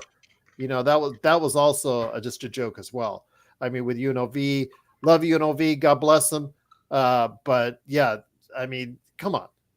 These games are not competitive. These games nobody really cares about. They're only half full. They would do so if the NCAA is all about money, as Joe is taking another shot. You didn't go to Las Vegas Bowl? No, I didn't. I could have. The tickets were virtually free because the stadium was over half empty. B, I was on a flight to Seattle, so there was no way I was going to be there. I was actually watching it. I was actually watching because I was already on the ground at the BRB. I was actually watching Joe and Sean on the big screen, and I had the game on. If you saw me, I was actually commenting in the chat on USC at that time. There you go. Intel did it for you, Joe. Intel did it for you. Thank you, Intel. Truly appreciate it. He's asking for more shots. Yeah, he said 3 and 6 minutes. So here's number 2. Who's more valuable trade chip while he answers that question? Reeves or Connect? I'd say Reeves. Who's what? A more valuable trade chip. It's got to be Reeves. Yeah, Reeves. What's up, Jeremy? But Reeves is not going to be a player that goes in a deal that's going to make a difference. It's going to be, we need to get somebody that has some talent that can play in a return. Because we've seen so much of Reeves in the playoffs. So if you're trading for Austin Reeves, you're trading for his talent. If you're trading for D'Angelo Russell, you're trading for his contract. Yep. That's why it's more likely that the Lakers have to trade that expiring contract, and you can include him in there for the right deal, but he's not gonna change anything for that team. He's just gonna be a guy that can play. I don't know. Again, is he on a championship level team? Is he a starter on a championship level? He can be if there's enough starters on the team that do specific jobs, but he would be a 6th man of the year on a championship team year in and year out. Okay. I'm gonna go ahead. Go ahead, Magic. Yeah, no. Go ahead, Joe. Okay, I was because while you were typing. I just think again that remains to be seen. But again, 26 points, 16 assists for Austin. Great game from him. AD with a great game as well. Magic Man, before we head on out, I wanted to go ahead and stretch this out. We'll go to 2 hours just because JSJ was chiding me earlier. I want to go ahead and say we've talked about Christie and Connect not playing well together at the same time, but how critical it is for the youngsters to start playing better as a unit together. And past couple games, we have seen just that. How encouraging is it for you to see these two young, hopefully maybe pillars of the future for the Los Angeles Lakers playing well together simultaneously? It's nice to see, Joe. It's actually nice to see. I think the last time something like this happened was when Jordan Clarkson and Larry Nance Jr. were developing some chemistry on the court. The last time kind of two young Lakers started clicking like this at the same time. So, I mean, it's been a minute. That being said, good on both of them, because, I mean, hopefully at this point, Connect's learned that there's going to be those 100-foot waves that are going to come at him, and he can just fight through it and just move forward and go to the next game and the next game. I think Austin, veteran presence, being around Connect, I mean, he can only be a sponge at this point and try and absorb as much as he can.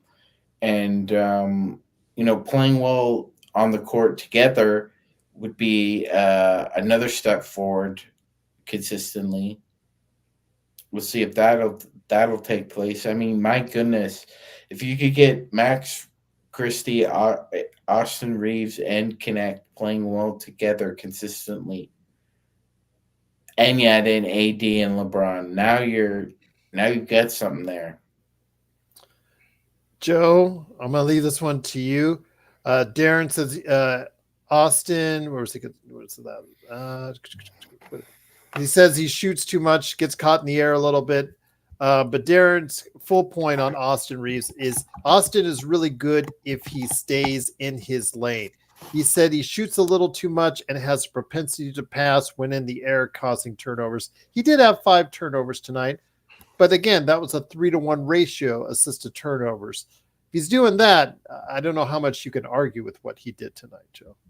Where does he see that to do that? Who does that a lot on his team? When LeBron James. And what do we say about LeBron when he makes bonehead plays? It resonates even to grown men because he's the guy. He's the leader. And that's also the result of structure that's lacking on the team. And in a lot of ways, a lot of the NBA. There isn't a specific offense that a lot of these teams play. There's no triangle offense. There's no. It's kind of just hammed together in different versions of the 7 seconds or less type offense now, and that's what the NBA is. That's just what it is. As far as Austin Reeves is concerned. And as long as he stays in his lane, I don't really know what that means. I don't think Austin's shown any reason to look at him and go, "Oh, this guy's going off the reservation and doing what he wants." He's never done that. I've watched him play for 3 years. If he makes a mistake or he plays poorly, it's because he's making mistakes and playing poorly. It isn't some kind of mindset where he's going, "I'm going to do my thing." So staying in the lane, Darren, that's strike 8 already tonight. You're close to striking out 3 times with 3 at-bats. Are you going to be Mr. Joey Gallo and get 4 strikeouts before the night is over? We'll be waiting. We'll be waiting indeed. But right now, you're terrible tonight. Absolutely terrible. I'm not gonna lie. Sean, I just wanted to give an update, which will lead me into my final question for you. Jackson Hayes said that he's been doing a little bit of limited 5-on-5. Said he probably looks to return to the lineup or return to the rotation on Tuesday. I wouldn't expect a whole lot from him because, he's been out of NBA shape, as far as playing in an NBA game for a while. So maybe 10, 15 minutes if you get him, or the Coloco minutes that we saw tonight being replaced. Vando is still MIA. Christian Wood still MIA, but a lot of people still are convinced that Vando is a magic key to unlocking this defense on a little bit more consistent basis. I don't hold out those same hopes that he can do that on a consistent basis, but I'm glad that a lot of people still feel that he can be that way, that he can go ahead and key this defense in a more positive direction in a more consistent fashion. Your thoughts once the health of Wood, Vando, whenever that will be, hopefully sometime in January, and Jackson Hayes around the corner will get the Lakers going as far as their much maligned bench can take them. Yeah, I also share your cautious pessimism, Gerald, that Vanderbilt will be the key to unlocking the defense as well. The last time we saw this player have any kind of substantial impact defensively was in May of 2023. And if you're holding out hopes for that, I've got a bridge to sell you in Brooklyn. I mean, again, take it away any way you slice it, guys. I think there's over 300 bridges in the city of New York. So I still think a great part of getting that third player and doing the trades is still, helping out, this rotation, the depth on this rotation. I still think it's a key. That's a problem. You still need 8 strong players before you get into the playoffs. And Gerald, there's still too much flotsam and jetsam as far as contract meet talent or lack thereof. Gabe Vincent and Jared Vanderbilt. Gabe Vincent and Jared Vanderbilt are on your roster.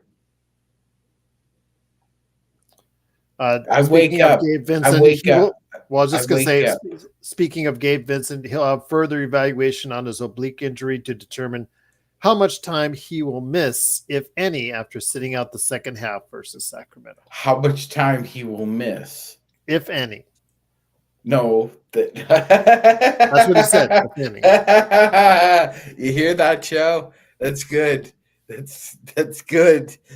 How much time he will miss, if any? If it was reversed, if he wasn't looking to miss time, it would be, if any, miss time.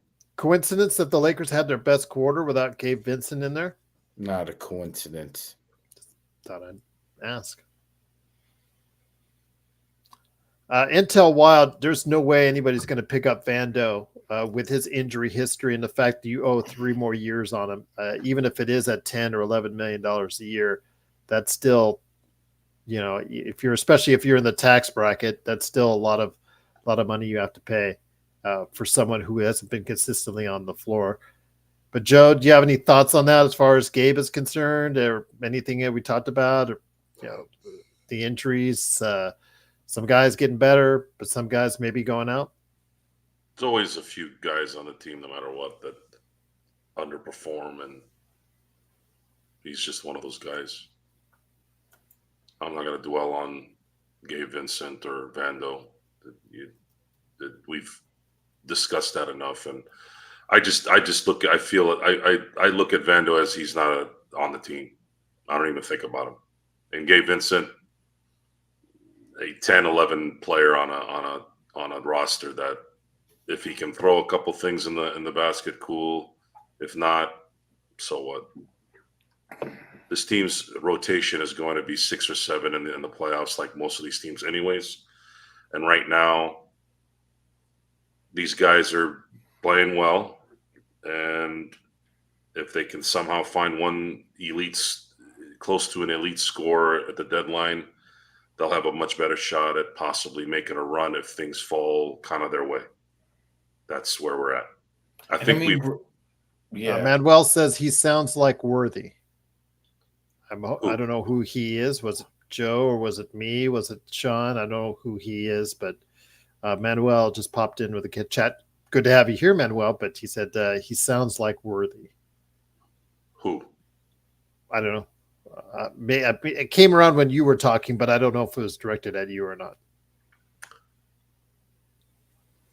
Harping on the negatives right now are kind of useless. We did enough of that during the summer.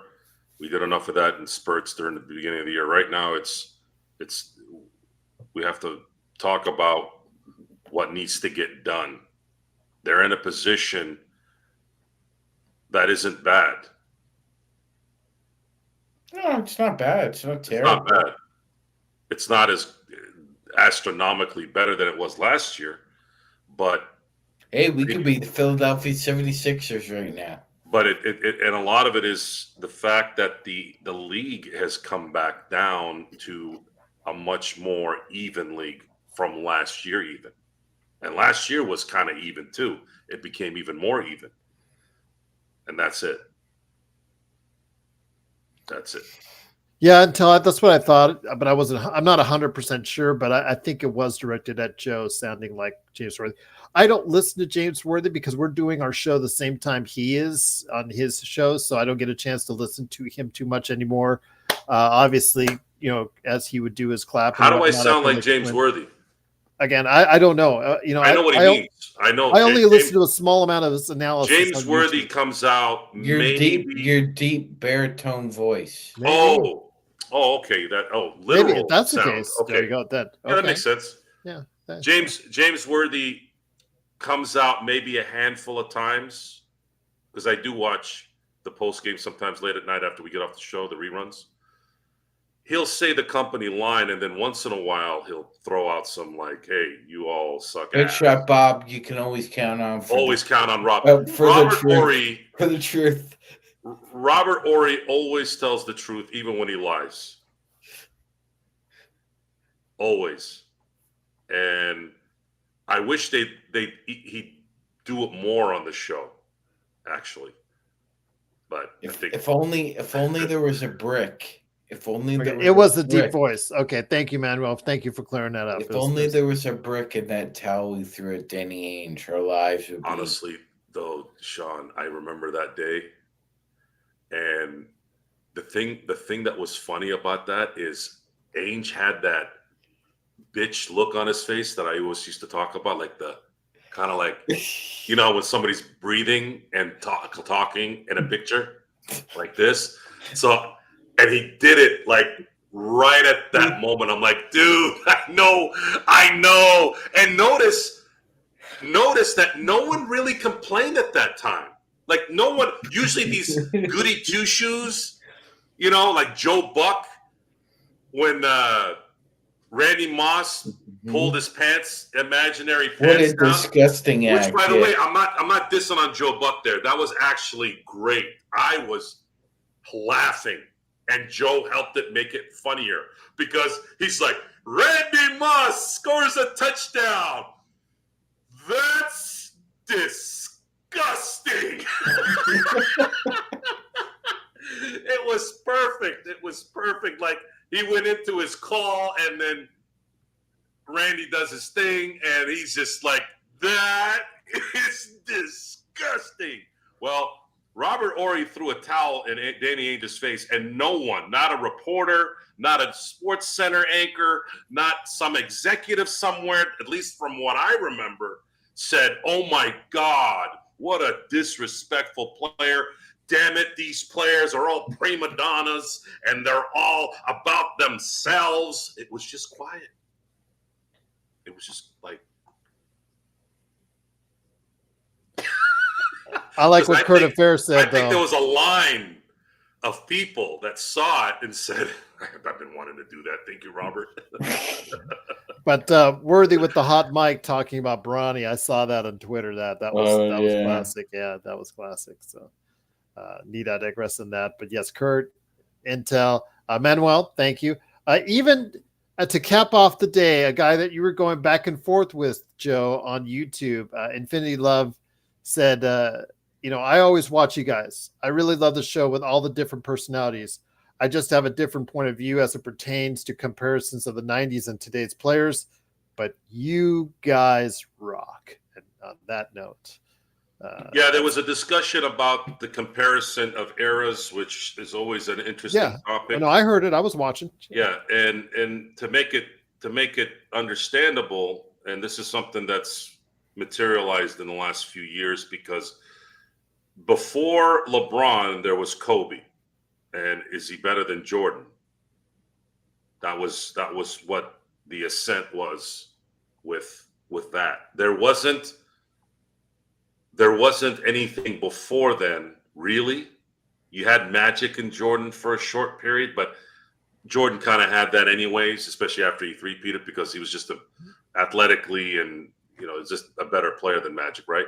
But Kobe was scary. Kobe came out the gate winning 3 championships by the age of 22, and a lot of people that were Jordanites were saying, "Oh, well, he won those with Shaq. It doesn't matter." But the people who knew the game understood that was bullshit, because Shaq doesn't win a single title in 2001 or 02 without Kobe. I'll take that to the bank, to 10 banks. So Kobe was the guy. Kobe was the guy to be better than Jordan or be compared to Jordan. The problem with Kobe at the end of 2010 is he lost in 04 and in 08, and that took him out of that conversation, unfortunately. That's when I said Kobe needed the 04 and the 08, because there was so much circumstance in those wins to put him next to Jordan. Kobe had a different career path than Jordan. He had a different career path than LeBron. Both LeBron and Jordan started their teams as the guy. They started. Kobe came off the bench. Right. Kobe didn't start until his 3rd season during the lockout season. He didn't start the first full season till his 4th season, which happened to be the year they won the championship. So there was a lot of, imagine this guy was 3rd in scoring all time in the NBA, and he missed really 2.5 years, a lot of the 2.5 years, the first 2.5 years of his career. And then, of course, the last 2.5 years of his career on the back end of his career. It just was a different career. But when we talk about great, a lot of times you have to understand the eras, number one, if you're going to compare eras. The other thing is, if you're going to compare the individual, there has to be somewhat an even path. And Kobe never had that. Where Kobe failed with that advantage that he had come into a title team was his rift with Shaq and Shaq's inability to take his job seriously enough. They ruined a chance at probably having a 7 or 8 title run. And that's on them. That's on them. It's just not anything else other than that. Well, even when they disagree with you, even when they do, they still think you rock. And I think that, again, that speaks well of this show. The show, look, disagreeing is part of life, and you have to get past whatever. Look, a lot of these are not, no one's right or wrong. If this is the subject, no one's right or wrong. We don't know. We'll never know. But you also have to be realistic. If you're going to argue something, you got to have credibility behind it. And that part you can't kind of slide around. If you want to say Michael Jordan was better than LeBron as a basketball player, there's no right or wrong answer there. If you're saying I think LeBron is better, there's no right or wrong answer there. It's their opinion. It's your opinion. Their opinion, right? But when you factor in like in an argument why your side makes more sense, you gotta, it's important to understand. Are we As you say, comparing bring the careers? facts. Are we comparing careers, or are we comparing the actual talent? Yeah. And that's always where the rift starts. Let's get Magic out of here. Let's get Magic to bed before Magic, are you 4 falling asleep? a.m. Yeah, 4 a.m. this in the morning. It's 3 a.m. I know, but let's get him to bed before 4 a.m. That's what I'm trying to say. I don't think he did that last night. So once again, it is the Lakers winning 132 to 122. He's like me yesterday after a full day. I was just like travel, airports, rental cars. I'm like, the tank is below E. I cannot do this anymore. I was just on the couch. I could move a finger to watch the USC game and flip it back and forth between as far as answer stuff with the other finger as far as on the mobile with you guys. But once again, it is, of course, the Lakers fast break. It is, of course, the Lakers winning 132 to 122. They are now 18-13. They are in 5th place in the Western Conference. We'll try to have a show tomorrow, but even if we don't, please, before you leave, like the video. I mean, we've had as many as 60 people in the chat. Come on, can we at least get 30 of you to like the video? You've been here for like 2 hours. Come on. Doesn't hurt. Helps us out. Helps get other people to visibly see this on their algorithms if you do. If you can, comment, whatever. It's greatly appreciated. We do get to it as best we can.